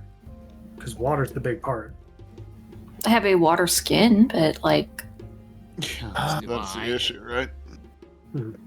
Yeah, so it, that is the biggest thing. it's kind of under the presumption that you filled your water skins for a 5 days worth of travel. Yep. And you need a lot more than one water skin to do that. that's what we got. So Yep. I would say let's just go out for right now as like just the straight path, then loop back, like how we just showed. Like so, 1, 2, 3, 4. So like 1, 2, 3, and then we're looping back down, kind of like rushing at this point as we're coming back through. Once we get past the 5th day. Let's return there. Then I have these for 5 days.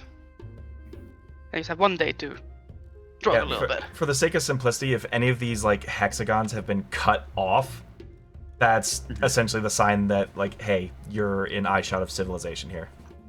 okay. You can do like something like that.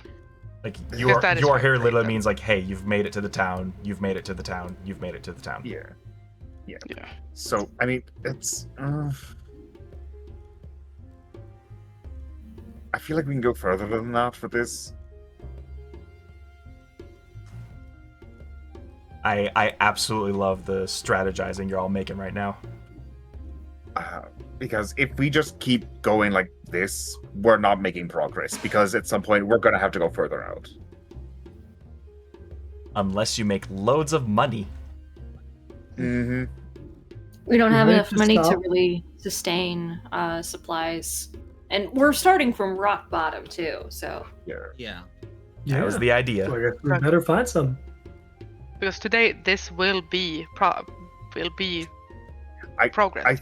no I matter think- what. I Yes. think for right now, let's not worrying about. Let's just start on at least like the first couple hexes and how well we do, and then decide from there. That's true. We might end up finding something by the time we get here.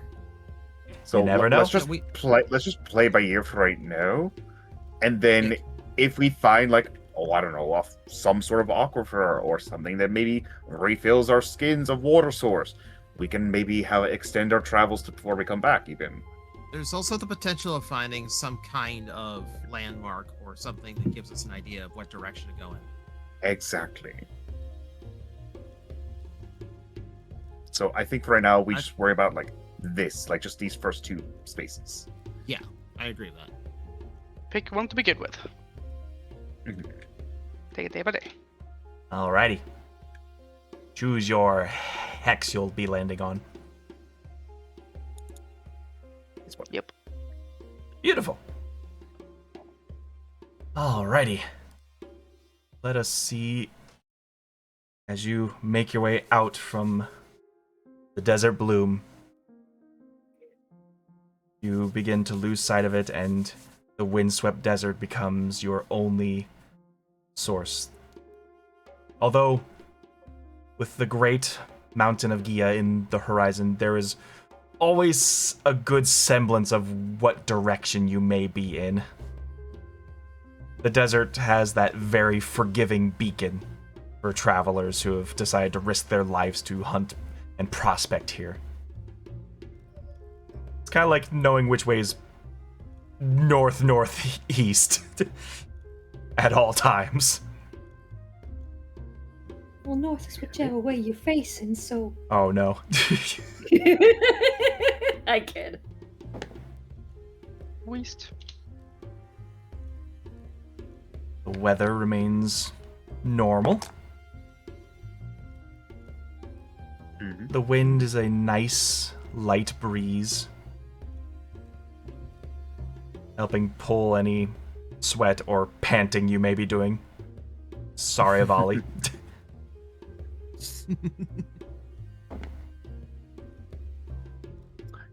Unfortunately, no prospects of any clouds in the sky, so no rare desert rain.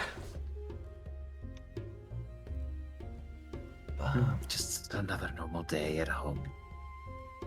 All right, now we get to do what I always love to do at our tabletop. Only it's a little bit different. Instead of D100s, you will be rolling D12s Okay. for your random encounter table. B flat. I guess I could use Had to this grab Any one to miss. modifiers to it, or just Just a straight D12. 12. Okay. Also a 2. 2, 2. Let's see, a D12. Oh, 11. And 10 and 11. where's the D12? And There. then 11. Okay.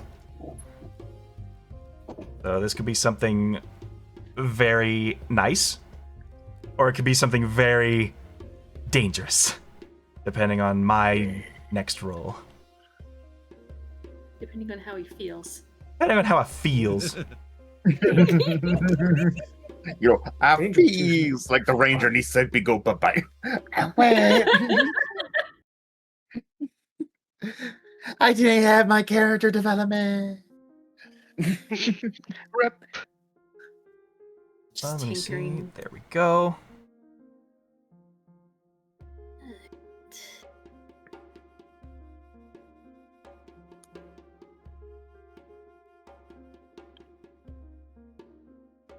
And with that, you all begin to travel northwest. Ba-ba-ba-ba.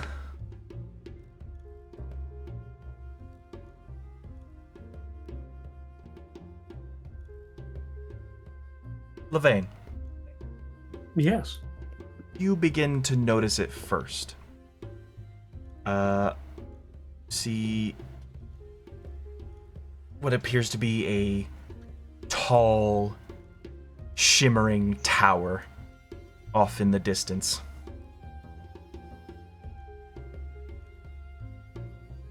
It appears to be for you far off into the direct east.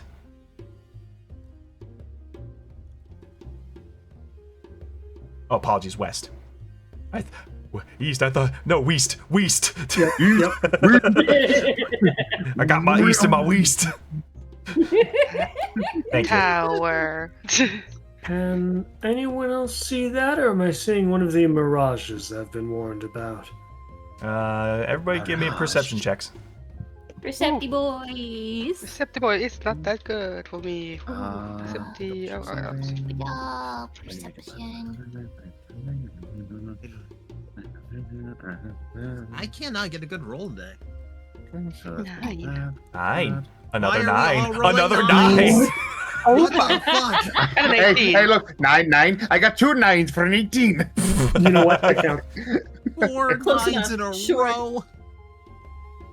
Oh god, Says- it's not that thing like we had back in our original table where Oh, the dice rollers are stuck. like if you close roll together. if you roll the dice rollers too quickly together, they like show the same result. Because they're sharing the same RNG pool. No, everyone rolled something different. It's the modifiers. Okay, yeah, all right. Okay, I wasn't losing my mind then. Then Nazir, in their trackers fashion, you recognize it for what it truly is: a mirage.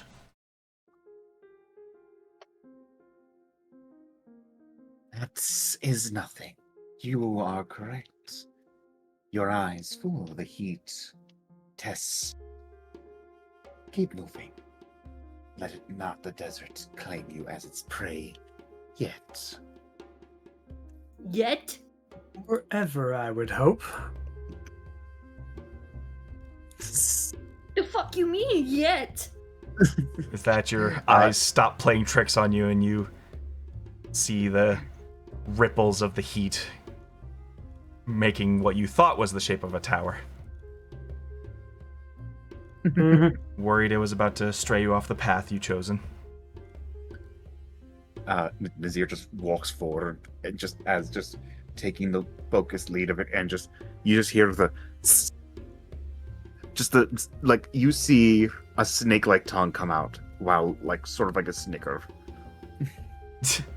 Snake snickering. Yep. A snickering. You're not you when you're in the desert. Grab a Snickers. grab a snake. Ah, yeah, Snickers. Snickers. Grab a snake by the booty shorts. Hey. Just as everyone just zooms in real quick. Yes. But beware. Boy. All right. But With that, you may remove a day's worth of your How rations many and rations did we drink. get? My headset Okay. cut out. What's that?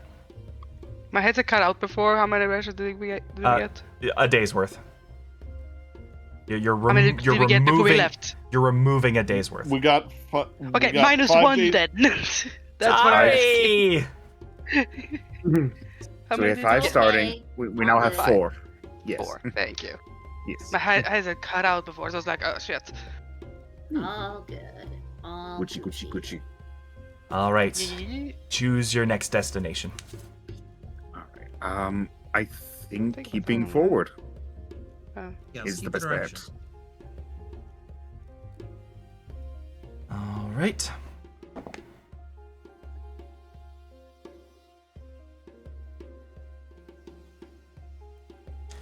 oh, be careful of the sand waves. You can get tossed, and probably see someone's probably tripping up like that. You don't say. I'm not having any problems. Yes, sleeping out in the desert is as brutal as walking in it during the sun time. Mm-hmm. Find something of a bull shaped. That is your best. Well, no, that would cause possibly to lead to predator. Find something on hill. Yes. Make up your mind. I'm falling over my ass here. Refers back to number 4. In the same, buried in the same. Buried in the same. All right. Your second day of travel will begin. As the sun grows over, you notice that it's a lot less intense today. The temperature seems to have dropped. So it's about a day in Florida now than it is a day in the desert. Lovely. Now this is a cool day. Although, Very nice. unfortunately, the wind has calmed down, so now it is just straight up exposure. But that's the high and low of it. That's like a brisk about 80 degrees Fahrenheit.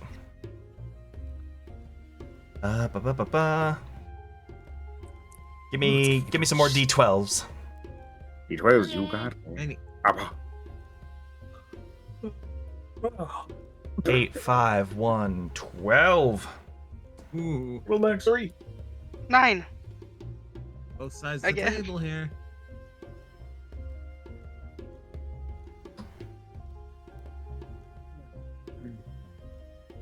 What? Alright, who was the first one? That was me. What'd you get? I got an 8. You got an 8. Okay.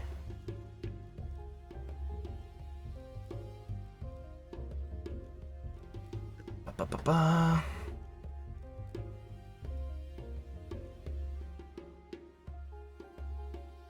All right, Varsnik.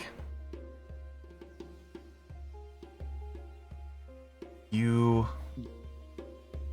look out to the desert sands and you see what appears to be 2 tall stone, like sandstone pillars. And a sort of tall opening, kind of like a dilapidated stone hut, just sort of knocked over, but still very much Oi. intact. Oi, tower's whole. Points over to where she sees the towers. Or there could be more mirages. Who knows? Those seem more. Not a May I mirage. make a perception check? No, don't need to. Okay. It's very much real. Oh, shit. Shall we head over there and actually see what we have come across? This is Absolutely. interesting. If anything, might lead us to something else of worth. At least it'll be having like some kind of shade from the sun. Agreed. All right, buried deep in the sand, you walk for a couple miles before you reach it. This sort of like buried ruins with these stone columns acting as like beacons. As you get closer to the opening to these ruins, you see what appears to be staircases leading down under the sands. So this is totally ominous, right? This is normal. This is what we were looking for. But it's still ominous. It may be normal for you, but it's still ominous, right? I'm not alone in that. No. It's likely this shall be our new normal. You do get used to walking into dark places you've never seen before. But it Big. can be ominous for you, don't worry. Big fucking smirk on Nazir's face. You people Oh, are you crazy. you can see a volley's tail swishing around at this. Mhm. On an unrelated note, does anyone speak deep speech? Mm-mm. Yes. Okay. Well, My- actually, hold on. I don't. What's deep speech again? That's the one that is basically like Cthulhu. Aberrations, Cthulhu Fatagan, beholders. Yeah. So that's not abyssal. That's something different. Something Yeah, completely that's different. Okay, so no. Okay, then you guys hear Varsnik mutter something in a language that you have no idea what the fuck she's saying. She's speaking in tongues.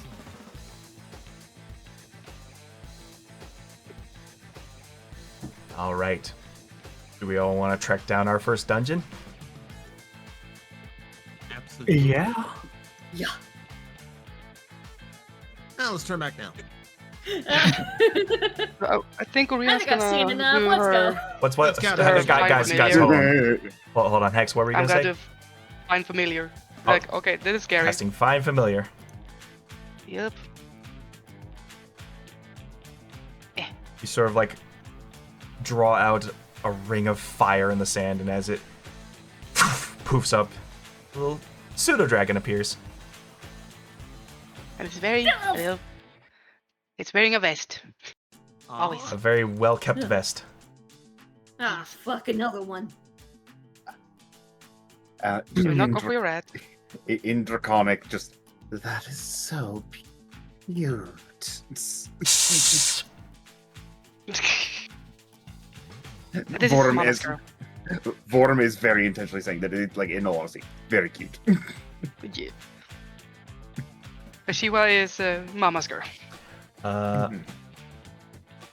So this is going to be a first for you guys, but I need you to put your blindfolds on as I get this dungeon ready for you. Heck yeah. Okay. Did we do that what now was the- again? what was the- How do- B. Oh. Oh, Oh, okay. Oh, And- jeez. curtains for us as the party cannot see shit. Well, I mean, as you know, in dungeons there are certain layers of it, and I would not like to see you guys metagaming your way through the dungeon. Yeah, that makes total sense. Oh, I feel like the digital circus intro's about to play. there's Juniper, Nazir, and Evane too. Varsnik and Lorena. And there's a volley. Woohoo. Move your minis real quick. Day after day after day after day What after a freaking ride that was. It's very good. Oh, Yeah. at this time, June, you feel something near your pocket. What are you doing? You see a tiny blue wormling nudging your pocket with their nose.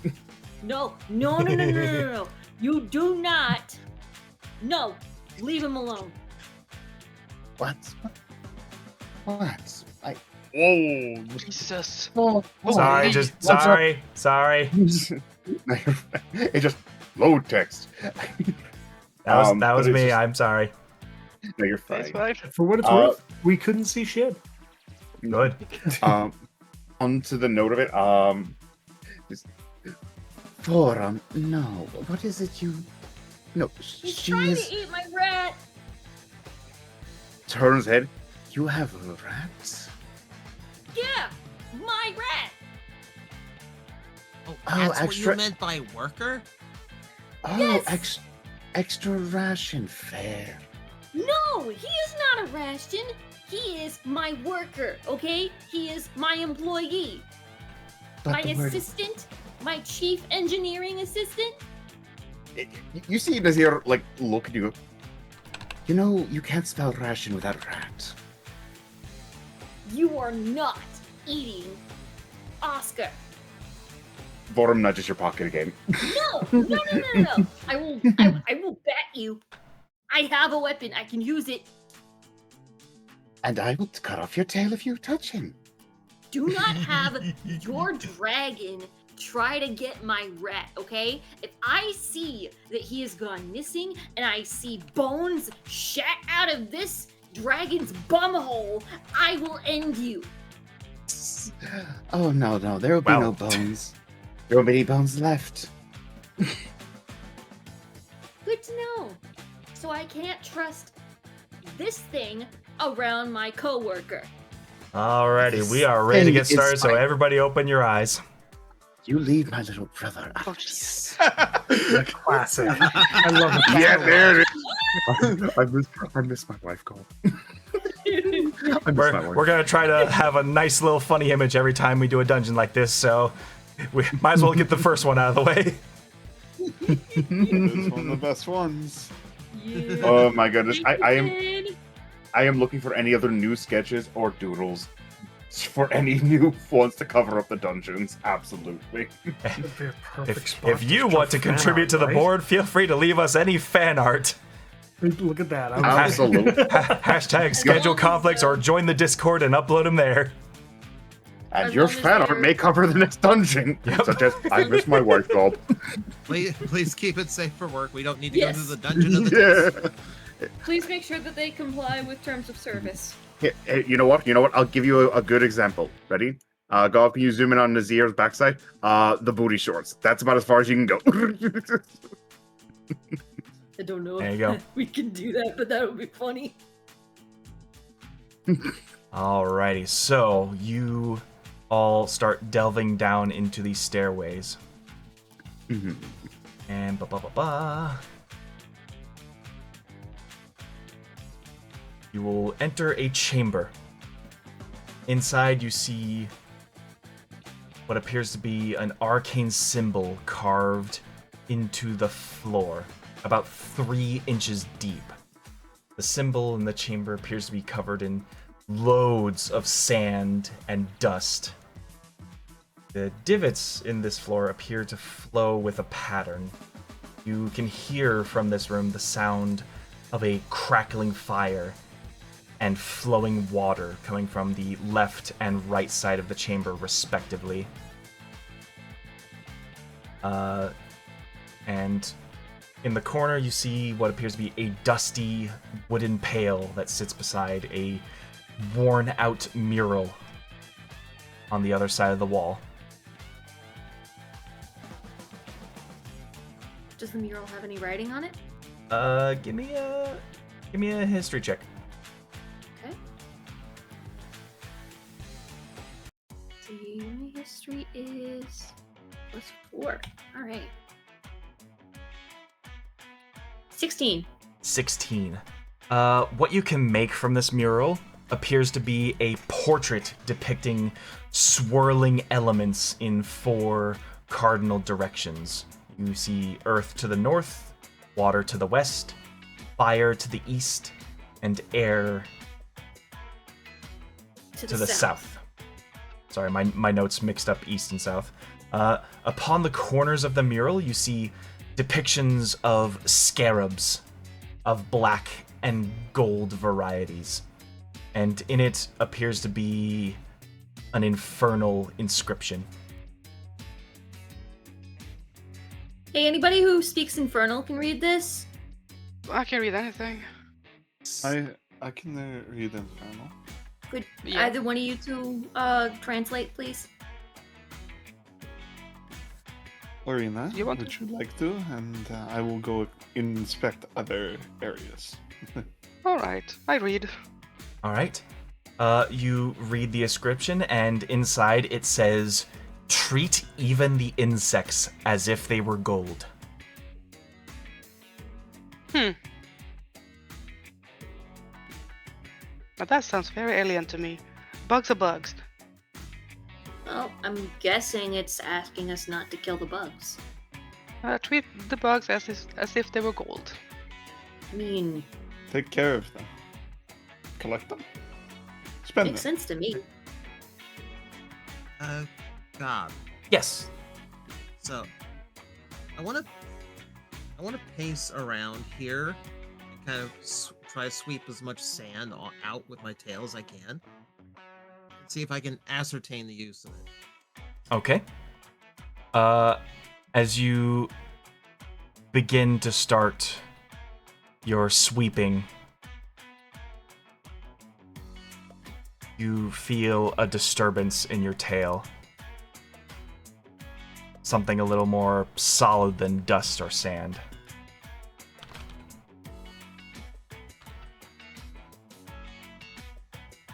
Something. And as you do, the dust begins to rattle and in a puffed. Oh, Jesus. Little mephits of dust begin to burst from the sand. Time to roll hell initiative, everybody. Let's go. First initiative of the campaign. Oh, sweet baby Jesus, it's been a while. Alright, well, Once again, Ooh, Natural 20. always There on the we go. initiatives. Gerg also a nat 20. Okay. Oh, Jesus. What is your God, dex? you'll be very You got proud of me. I rolled a 7. 4. Ah, beautiful. Let me get clones of your models so that you can get yourself over on the initiative board. What Okay. are the odds? Do you need me to roll for the little silver dragon? It's going to be presumed that any of your familiars will go after your turn, Okay. just for the sake of simplicity, so we don't have to panic over a huge initiative bar. I can't imagine who could possibly be playing something that would cause us to need this roll. And let's see. Could be anyone. Could even be a boat. Mm-hmm. Beat me to it. Oh wait, did you already move your character? Okay, that's why I was making extras. Whoops. Eh. There you go. Put yourself on the initiative bar as I roll for the mephits.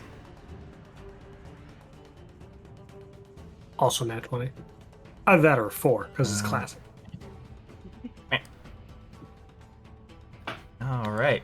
Look, Mephits it's astoundingly normal. pretty in the middle of initiative, but we have our two most prepared, probably most well dressed of our party. Turn order. That's ready to Turn roll. this.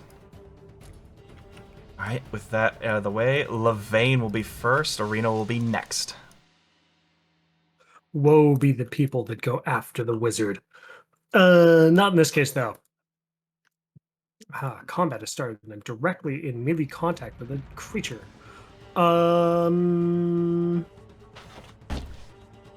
Wizard Classic? Magic Missile? Tempting. Alrighty, free damage. Where are we aiming it? Wait, where the Magic Missile. fuck did I end up going? 3 Where did bolts my right model here. go? Oh, Oh, I thought you. Anyway.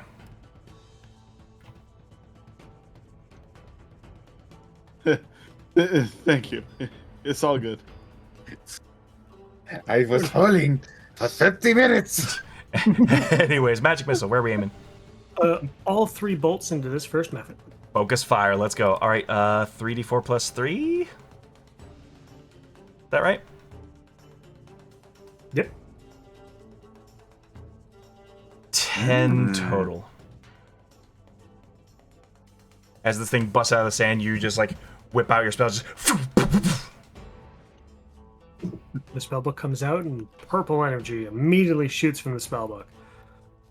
And not but a whisper. it sort of like scoops up sand to like puff out its chest a little more as it survives. But it makes it. Is there anything else you want to do? No bonus action spells here, so we are good to go. Alrighty. Arena. You know what? Yeah. Eldritch Blast. Eldritch Blast. Yeah, we can do this one, yeah. Alright, it is point blank, so your spell will be at disadvantage. Mm. So 2d20 Can we take take... it to do that one instead? When it comes to like range spells, if a monster is in 5 feet of you, it's going to be disadvantaged regardless. Okay. Oh well, we can do point blank. Alright. Point blank on the Mephit next to you. I just have to double check that thing. Oh, spell attack +6. Yeah, ooh. +6 is very good for Eldritch Blast. Yes. And it was disadvantage, but I plus the 6 there. And kabam. So 9. 9, unfortunately, 9 misses as you just blast more dust into the air. Like, well, shit. Right. Let's see what That our... was- Oh, sorry, was there anything else? I was thinking maybe the pseudo dragon. Oh yeah, what does the pseudo-dragon want to do? Let's see. You know, it can bite. +4 to hit. Gonna bite it? Alright. Roll the hit. It can yum. Is to clear when it had to do. And what did I say it was? +4 to hit. Reach 5 feet. So yeah, the one right beside me. And kabam. Oh no! Oh, the baby! Oh no! The baby! As it sticks its mouth in the ground, like the Mephit sort of like rubs dust into it, like buries its face in the sand. Mom! Mom, she's the done now. Mephit's bullying me! Mom, my vest! Yeah, Alright. she's done. Okay. In that case, we'll move to Nazir. Nazir immediately pulling their. It's not a tower shield, but it's a pretty large shield to cover, and pulling out a long sword in the other hand. Alright. Which at this point, I am going to swing. Swing at the Mephit. Yes. Roll the hit. Do I get advantage because of flanking? Yes, you are flanking with Levane, so you do roll with advantage. Okay. That's so my wife I'll got. roll with advantage. Let me put my gun. Ah, 4. Wait. Did it roll with the advantage? You gotta Or do I gotta bring up 2 dice to do it. Yeah. Oh, I'll just roll this again then. Yeah, sure. Wow. Yep, that's pretty standard. Unfortunately, that's gonna Rondo. miss. First Um, adventure, and it shows. But Jesus. On that note, as a bonus action, Nazir will go, little brother, hunt. Vorm's gonna take a bite out Ooh. of the Mephit. Alrighty. He's gonna jump down, just Chomp. chomp. Let's see. If, I'm assuming that's with still flanking, so yes. Hey, 23 to hit. 23 does hit. How much damage is your boy doing? That is gonna be. He's gonna bite, num, and it's gonna do 7 points of damage. All And he right. goes, huh?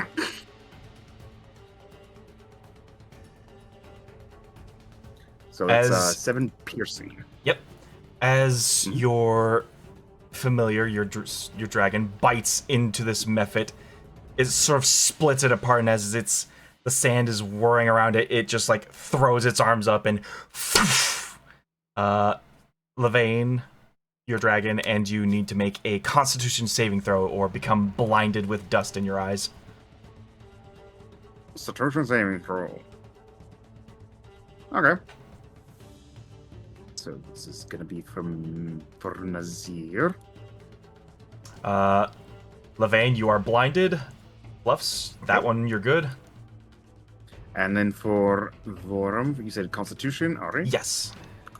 And that's gonna be for Vorum. Alright, so Levane and Dragon are good. Levane, you have been blinded by dust. And this goes on for a minute, and you can repeat the saving throw on the end of your turns. Okay. On that note, I'm going to then use my movement speed as Vorum is going to crawl back on, my shoulder. 5, 10, 15, and stand between the Mephit and the Goblin. Alright. That is my turn. that, we move over to the Mephit's turns. This Mephit is going to bully you, Arena. Oh yeah. Don't touch my child. Mommy's angry.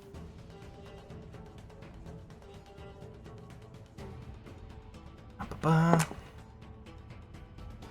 Does an 11 hit.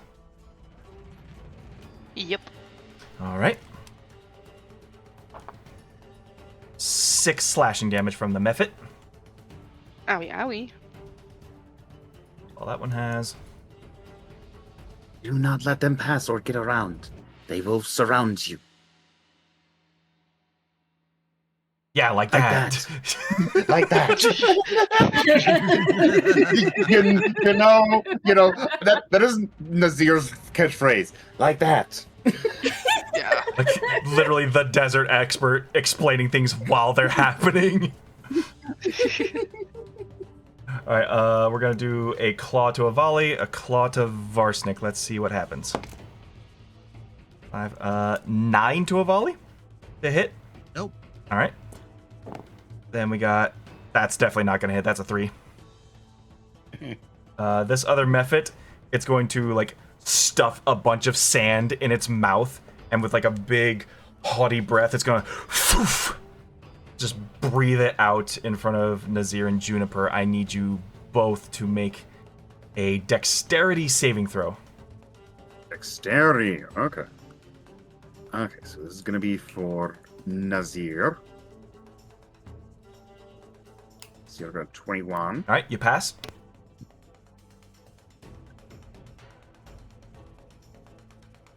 Juniper, you too. Unless they're away. Did they say they were away? I don't know. Juniper. Scarlet.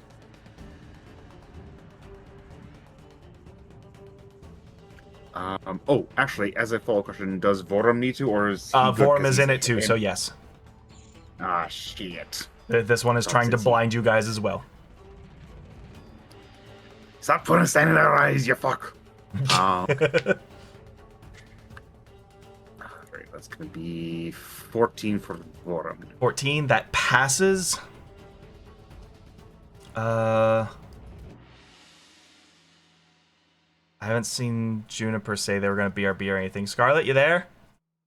Oh my god, I just realized that I was muted the entire time. Yeah, I was taking care of a freaking kitten. All right, dex save. Yes. Dex save. Okay, thank you. Oh, thank God, 15. All right, y'all pass. So no blinding dust in your eyes for you. That was too close. That's that. Okay, that's their turn. A volley. All right, let's see. Cunning action, so bonus action disengage. Beautiful. I. Eh. As I oh, don't just stay there. Can't move yet. Okay, yeah, just for the. He's dancing. No, fuck you. Shot with the short bow. Short bow attack. All right, roll the hit. Oh Hey, that's my for it. God. The dancing from that other thing that you did, Gob, was the dancing prawn of Iraq. That's 11. Crap. 11. It just misses. It was bobbing and weaving too hard. Then the arrow just like.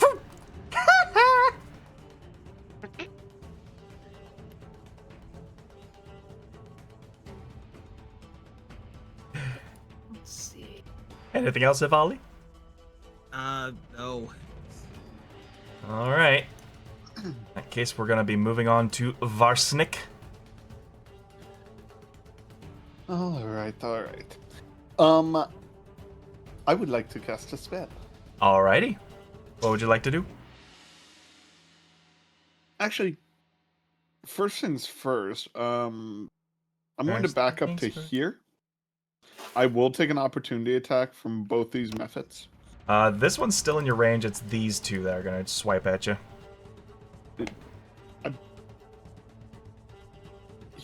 He's still in range with me? Yeah, you're within 5 feet. Oh, okay. I guess we're counting this entire square, not just the... This little corner. Yeah. Okay. Alrighty. You're still technically within range. Yeah, it's these. 18 is probably gonna hit you. Yep. Or 4 slashing. And then 16 to hit. Hits. For another 4, so 8 total. Okay. Alright. What's Thank next? you. I'd like to cast a spell. Alright, what would you like to do? Vicious Mockery. You're going to mock the method. What do you say to this thing? From dust you emerge, to dust you shall return, and back to dust in all but a sneeze. Alrighty. Yep. That's pretty way good. That's really nice. I just love the idea. Like, that was the most elegant way. You just called him a booger. I love it. I haven't. It's a wisdom save for that. Yeah, I was like, I haven't done vicious mockery in a long time. That's a 2. Doesn't matter. Alrighty. So Nice. D4 psychic and disadvantage on next attack. Oh, 1. it was mildly fine. offended. We love it. Alright. Disadvantage on his next Do I attack actually roll have any regardless. bonus actions currently? I do. A GM of mine had a house rule where you can't healing word yourself. Do you agree with this?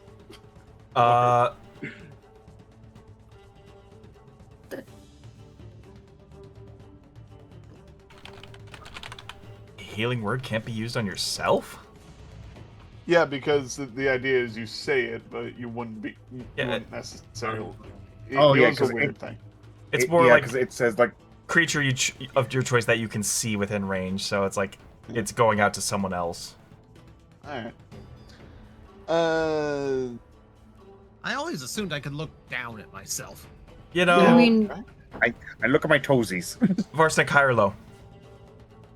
Hi. I'll allow it. Alrighty. I will cast healing word on myself. Yep. Bonus action spell, action, regular cantrip. Yep, you're good. I can do it in Baldur's Gate. I don't understand why I can't do it again. This isn't Baldur's Gate! And I'm back up to full. There you go. Alright, anything else? Nope. That's my turn. Alright. Last but not least in the initiative, Juniper. Alright, I'm taking the chance that I can to back up 5, 10, 15. Perfect. And then I'm going to... Who has taken the least amount of damage here? As in the Mephits? The Mephits have... Yes. This one has taken 1 damage. Nothing Only else has one? been done yet. This one's dead. Okay. That one's dead.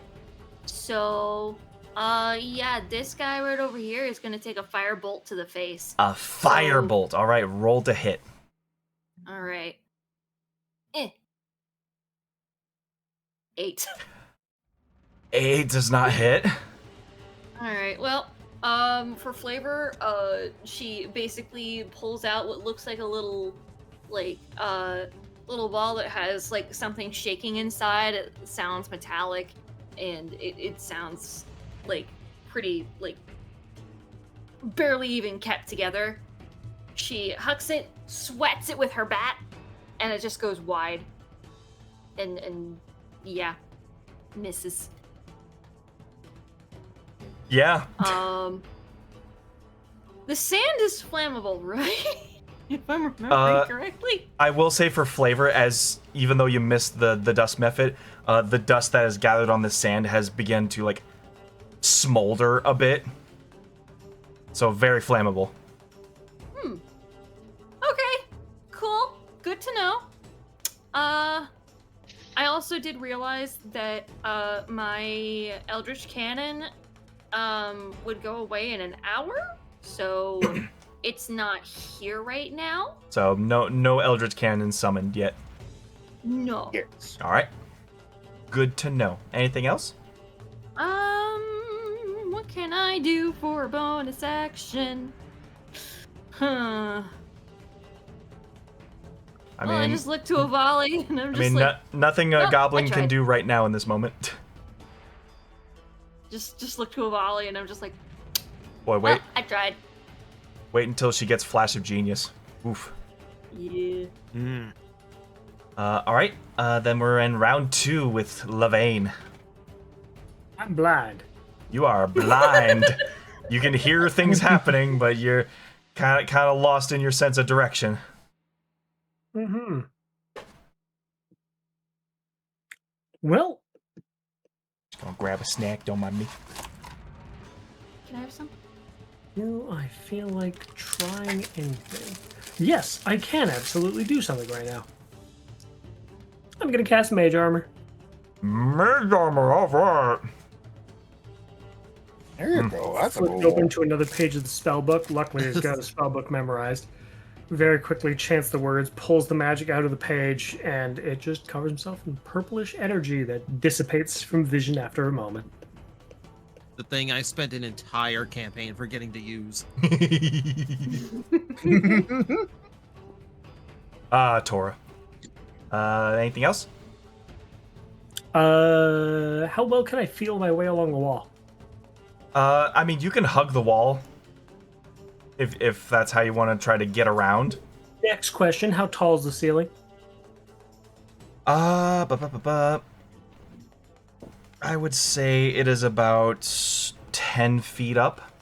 So like you're 5'5", the ceiling's at 10 feet. Excellent. I am now hugging the top corner of the ceiling. I walk up the wall. I imagine you're like that Spider-Man climb, but you're still like pressed up against the wall with your back and just like slowly just fandangled your arms up. I envisioned it less as like the full spider climb and more as the I just put my leg on the wall and I'm suddenly standing like- 90 degrees. Like a goat climbing at 89-degree angles. That sort of thing, yes. I need his hands free to cast spells. All right, so you're about 5 feet off the ground, He's against got the one wall. hand on the ceiling, one hand holding his book, and both feet on the wall. Yep. Like a crouching posture, but just in the back corner of the wall. Gotcha. How long does the blindness last? I don't know. Make a con save. You know, that's a very good point. I imagine it ends right about now. Yep, you kind of just like give yourself a couple blinks, rub your eyes a bit, and you get the sand out of your eyes. You are no longer blind. Much better. Oh, the only one that died is the one I heard. Fascinating. And that was the end of your turn. Mhm. Arena, Yeah. what would you like to do? Thinking. Little shit. I'm just gonna ignore you. Like turns around, smacks its ass at you. No, go ahead. Eldritch Blast on this boy over here. All right, roll with disadvantage. No, but this is. Yeah, boy. Another one. Poop. Want that. Okay. I'm at disadvantage. Yep. We. 13. 13 will hit. Shit. Let's see. This blast was. 1d10. Yes, I just saw it. Clear. D10, whoop. And I have on the. Just clear that. Yeah. And whoop. Oh, nice. 9. 9 on the method, just poof,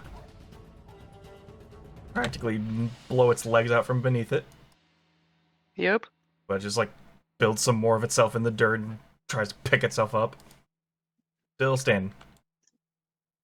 Shiva will try to bite the little fucker to smack his ass. Yep. Let's see, we're gonna take back the Bury my head in the dust, I'll show you. An 18. That will hit.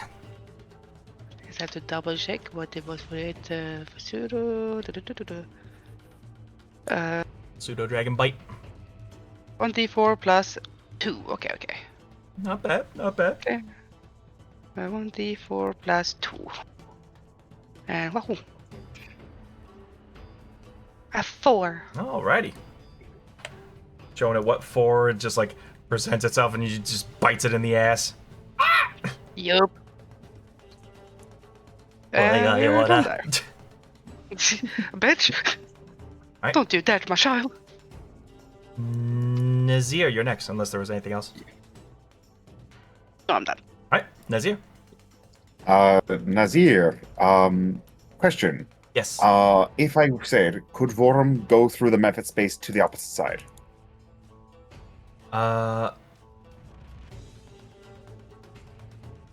It would be a small do they have creature. I was gonna say, do they have a flying speed? They don't have a flying speed, they have a crawling speed, but they are small.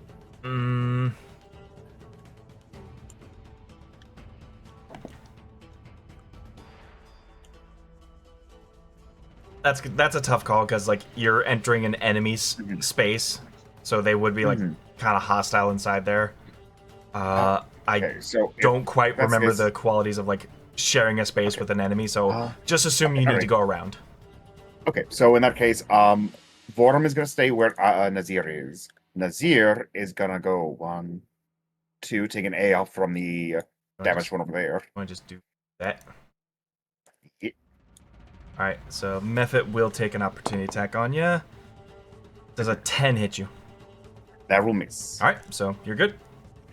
Alright, on that note, with advantage, with the longsword, I'm gonna swing again. Alright, roll with advantage.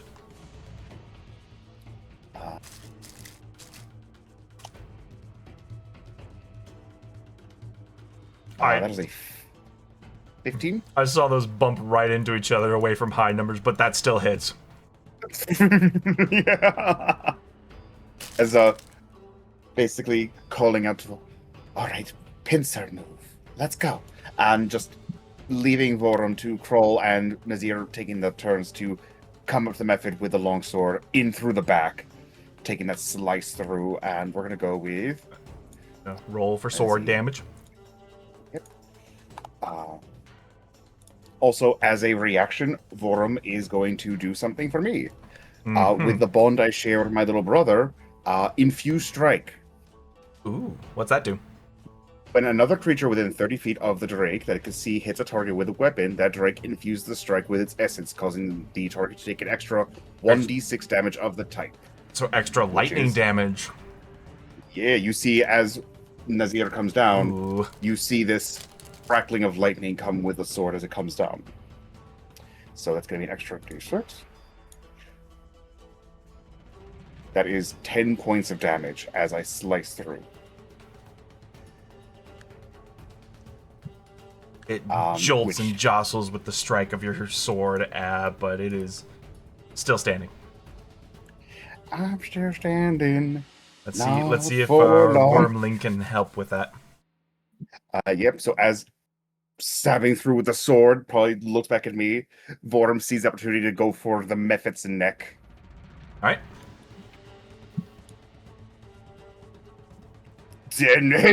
He's biting the neck. Alright, let's see what he does. Roll for damage. Yeah, you might be hitting another puff of dust on him, but... 3 points of damage as... Yep, just the Mephit just explodes into dust. You need to make that con save again. Alright, I'll do it for both of us. Let's see, for me, that's gonna be... Con save is 3... So,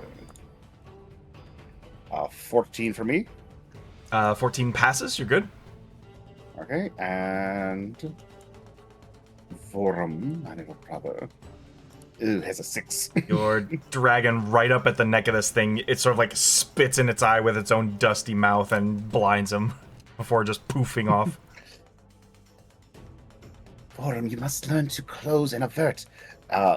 Coming forward, picking up Vorum back again. Come here. Waterman, you are 1. Yep. And then just gonna swing back over here. We are then going to come back over here. Hi.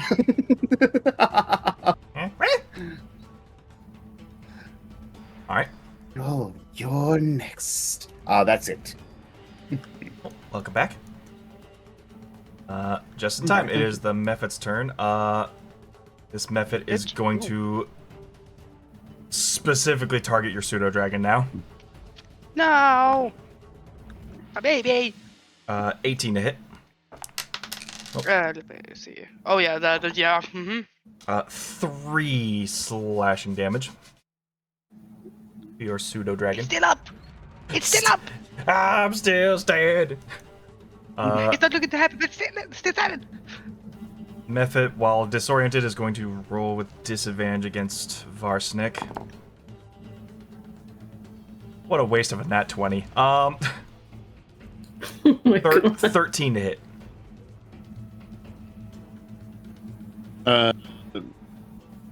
You said 13? Yes. Meets beats. All right. 5 slashing damage to you. And last Mephit here is pinned down with Nazir, so it's gonna fight Nazir. That's a nat 1. It's not gonna fight Nazir. Just ping completely. Just not even hits the shield. Hits the ground. What are you aiming at? Do you have dust in your eyes? It's like you're like making him flinch with the shield. So it's like as soon as it raises its arm up, you're like, huh! It's like, ah! All right, that's it for them. Yeah. Avali. Remind me what your rules on switching weapons is mid-combat. I want to go from my bow to my short sword. I believe it was you can switch as long as you're like dropping the short bow where you are. Like if you want to make an active switch, it's an action. Right. Or you can just drop the short bow and just run with the sword. That's what I remember. Okay. Like I'll pick you up later and just go for it. Right. Yep, I'm gonna abandon the bow, so make my way back over here. All right, you are now spoiled for choice. Yeah, but someone's weak and I'll have advantage, so we'll thin numbers. There you go. All right, roll a hit. And also, I was corrected. I had forgotten to put my proficiency with my weapon attack, so fix that now. Gotcha.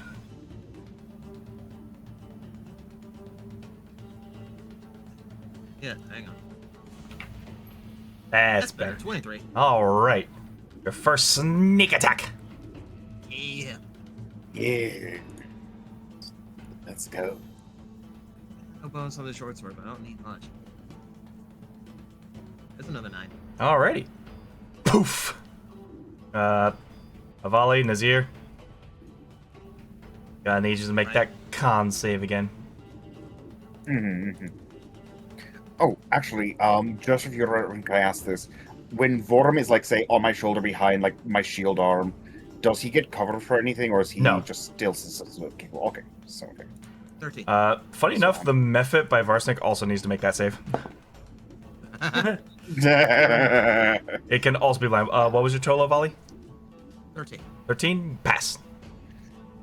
They're not immune to blindness. That's crazy. It's so funny.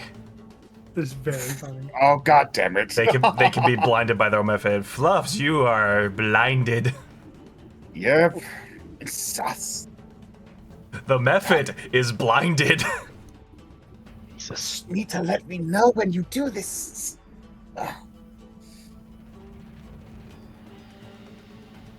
This is like SpongeBob just like fanning the beach. This beach is sandy.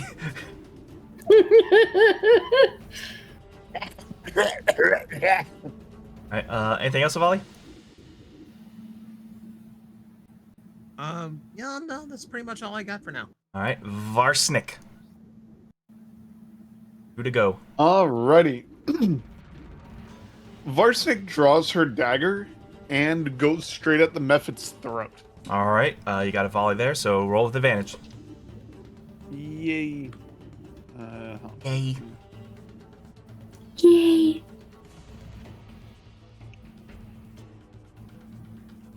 Does a 14 hit? 14 will hit. Okay. I am going to pump one of my psychic blades into it. Oh. Because this is going to be fun. What does the psychic blade do? Gives me this 2d6 psychic damage on top of my normal attack damage. So it's kind of like But dagger it uses sinks up in. one of my. Sorry, go ahead. It also uses up one of my bardic inspirations. Okay, so like the dagger sinks in, and as you do, just two more blades just. Yep. Alright, roll that damage. 12. 12. I'm blinded and just stabbed by this thing. Just. A volley of arsenic, yeah, con save. And my Mephit too. Dirty 20. Dirty 20 passed. 18. 18 passed. The Mephit got a nat 1, so that one's blinded now too. Oh, buddy. I love chaining all this Amazing. together. Anything else?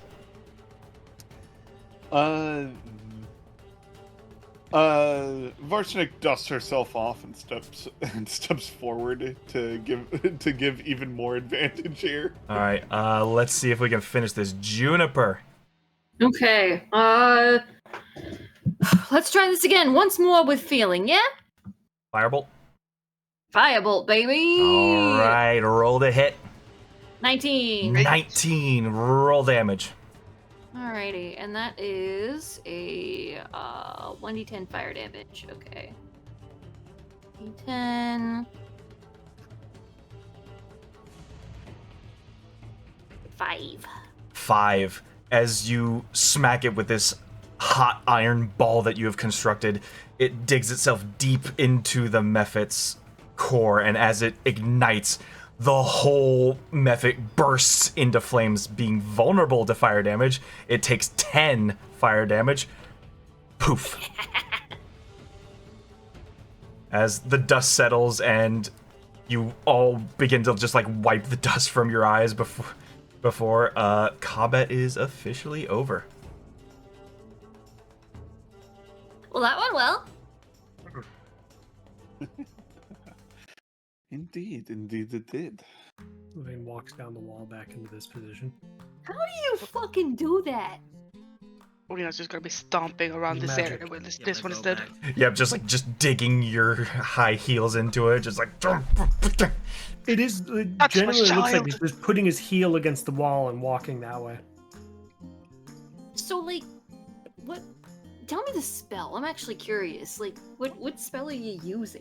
And there's a spell called Spider Climb that'll let you do this.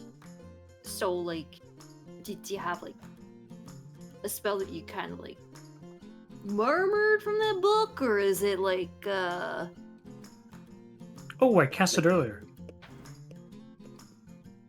It lasts a long time.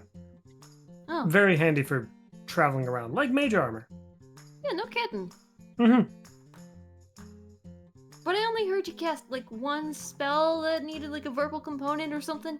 Well, yeah, I was casting it as you guys were talking while we were walking down here. He points back at the thing. Do I believe him? I don't know. Roll me an insight. Okay. And Levon, if you want to roll a d20 behind the DM screen. Yep, sure. Insight. Into the fog. 14? 14.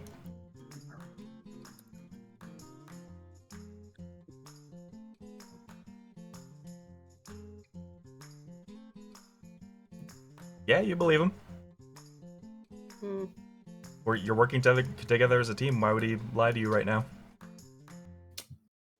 Oh, alright. You're gonna have to teach me that later. I might have some use for it for like a like, I don't know, an idea. I don't think I can teach you. Why not? We don't have the same kind of magic. So? Mine's from the book, remember? Okay, but like, I can make magic items. So why would you not want to share that? I mean, you could make like boots of spider climb or something. That'd be very I handy. could. I could save myself actually, a yes. lot with those. Yes, this is so lovely. One moment, please.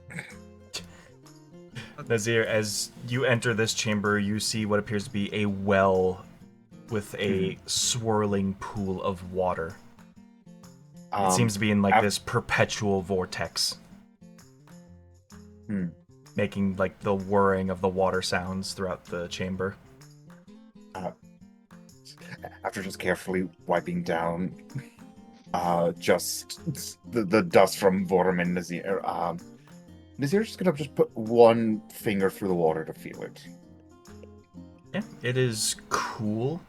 It is arguably wet. If that's the case, the swirling isn't too intense. It's not gonna like take your hand away or anything. Just, oh, this is nice. You're not gonna get you're not gonna get flushed, but you might get a swirly. You know what? With that, Nazir's gonna cup to the water and take a drink. Give me a con save. Okay.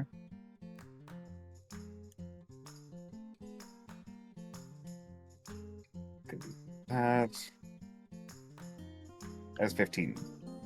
All right. While it is perpetually stirring, it does appear to be not like a recycled water. It's been here for a while, and you hesitate to go for another sip.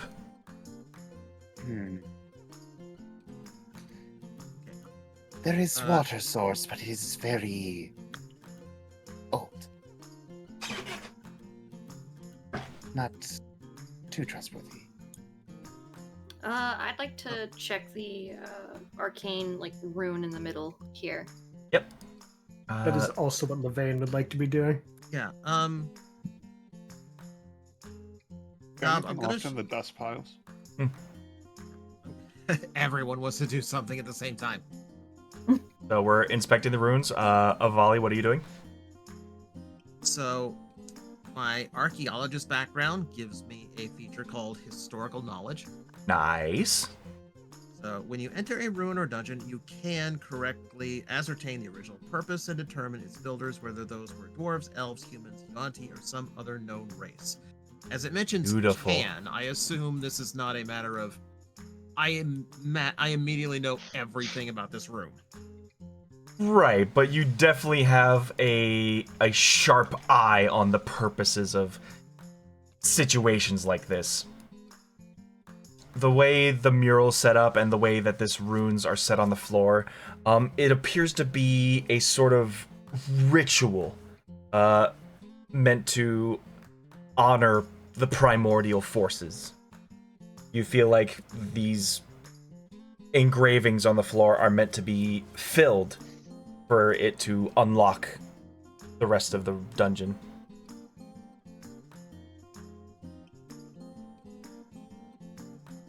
But by what means, you do not know. So we're in a ritual room. Fire on one side, water on another. According to the mural up there, it's supposed to be like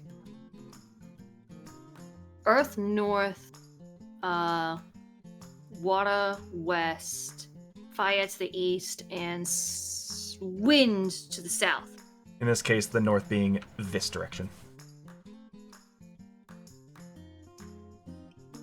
So you think that maybe we might have to put something of these elements into each of these, like, indents here, or...?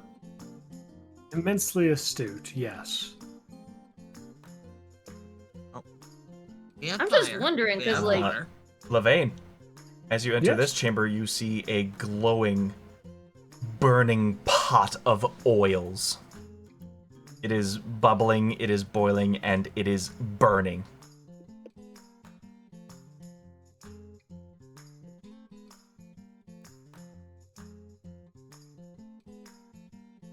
How to transport this from here to there? Mhm. Does anyone have a solid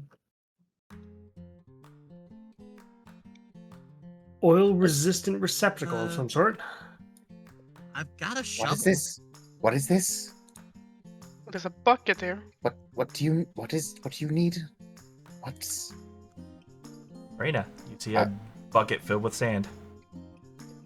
Woo, sand. Looks to Lavaine asking for what?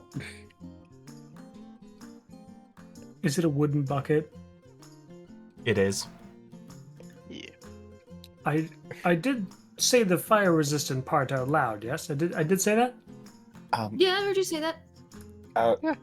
The Zir looks to fine. all of you and just in their bag pulls out a torch. This should work. I suspect It we may need needs- the oil itself, it not needs to- necessarily just fire. Though It we needs could to fill try. the receptacle.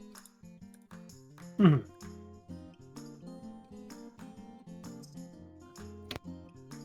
God, would my shovel have enough of a bowl to its shape to scoop some of the oil out?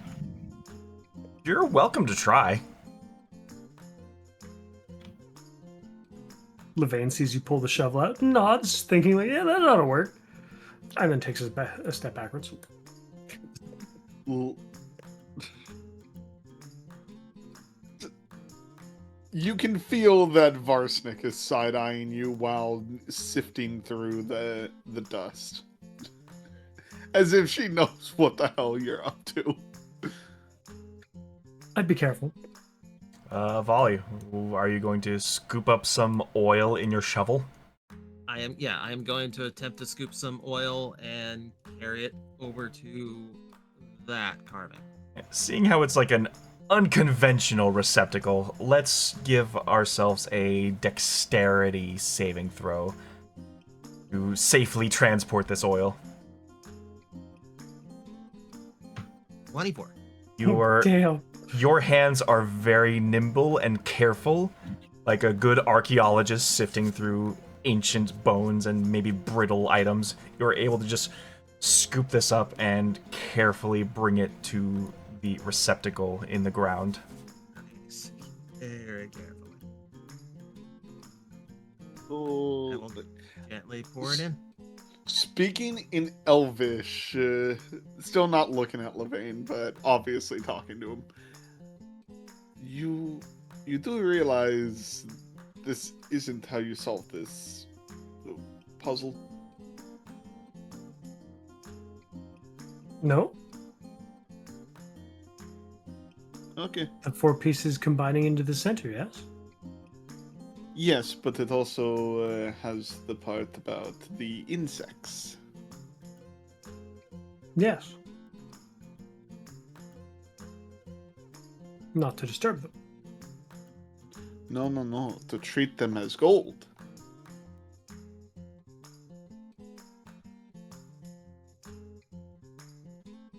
Well, the 4 corners of this were earth, wind, fire, and water.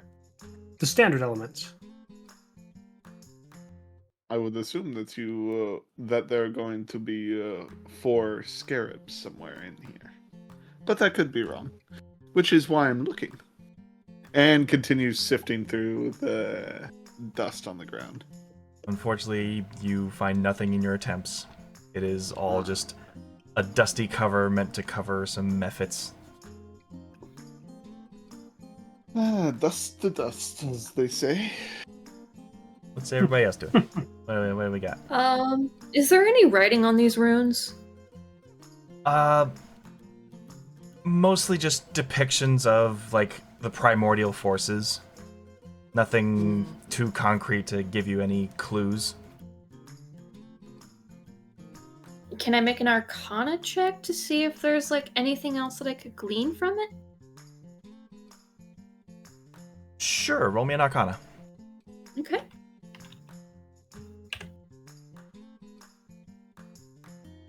18. 18. It appears that a lot of the insights that your partners are showing seem true. The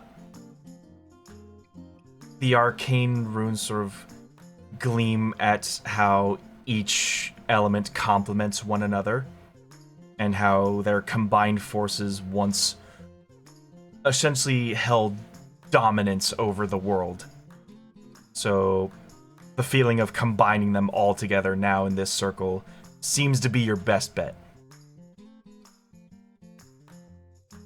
How you do that, though, is up to you. I think that we're on the right track here, cause like, this part makes sense. How's it going with that oil, pussycat? Okay.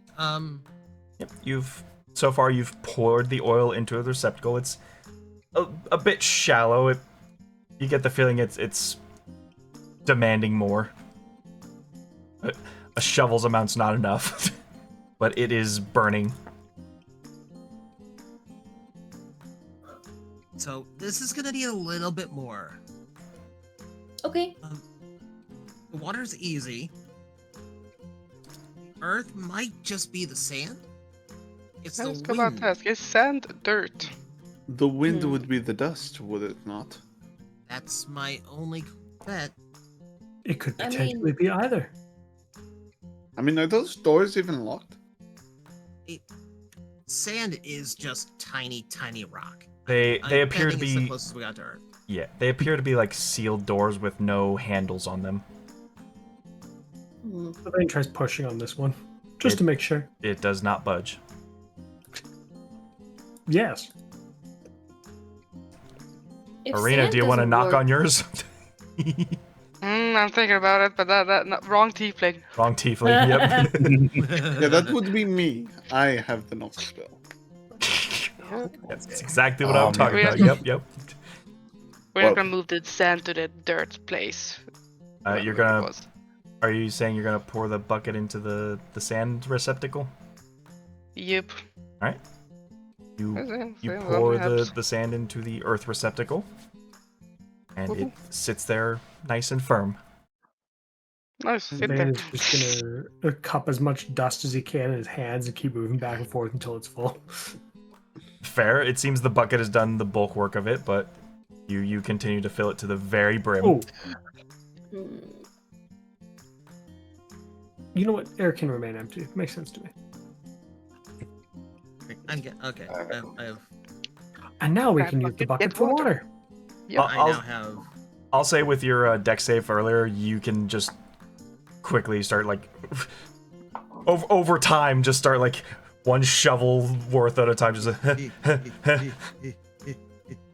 and fill the oil up to it. Hello, Butchot. As Arena come in here, you see Nazir scooping just handfuls of water just to wipe away a little bit of water. Like, you see Nazir just cleaning Vorum off.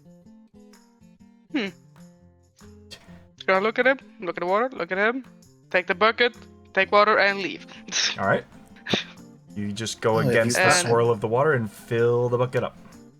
Have you Yep. decided to finally? Oh well, okay. Oh, okay, bye. Great talk. Oh yeah. And just gonna pour it into the water hole. All right.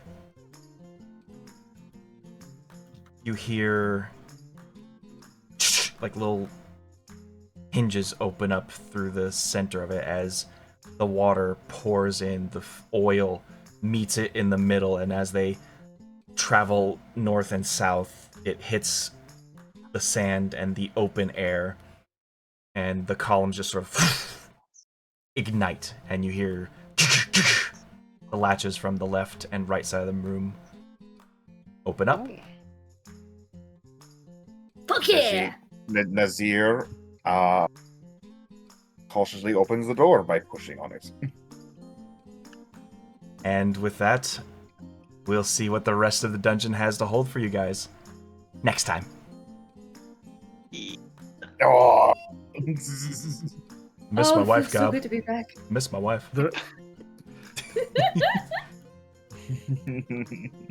And he still does. Next session, we will decide what direction you take and what remains of this entire dungeon. Till then, thank y'all so much for coming. We're back, baby. I'm so happy. Yeah. Let's go. Hell yeah. Once again, if you are feeling generous, please go support us at patreon.com/scheduledconflicts. You get so many different rewards. We're working very hard to give you a lot of extra content, and these dungeons that you see here in the game can belong to you too for your tabletop. So consider that when you're going in. Otherwise, come join the Discord. Follow us on all of our socials with our handles in our profiles down here. But yeah, we'll see you guys next time. Bye-bye. Bye-bye. Bye. Bye. Hello, everybody, and welcome to the outro. Thank you all so much for watching our episodes of Scheduled Conflicts. If you've made it this far into the video, please consider supporting us on Patreon, link in the description below. And if you want to know how this all began, head over to episode 1 right over here. Yeah, it all began there. But thank you again so much for watching, and as always, keep it sweet, everybody. Bye-bye!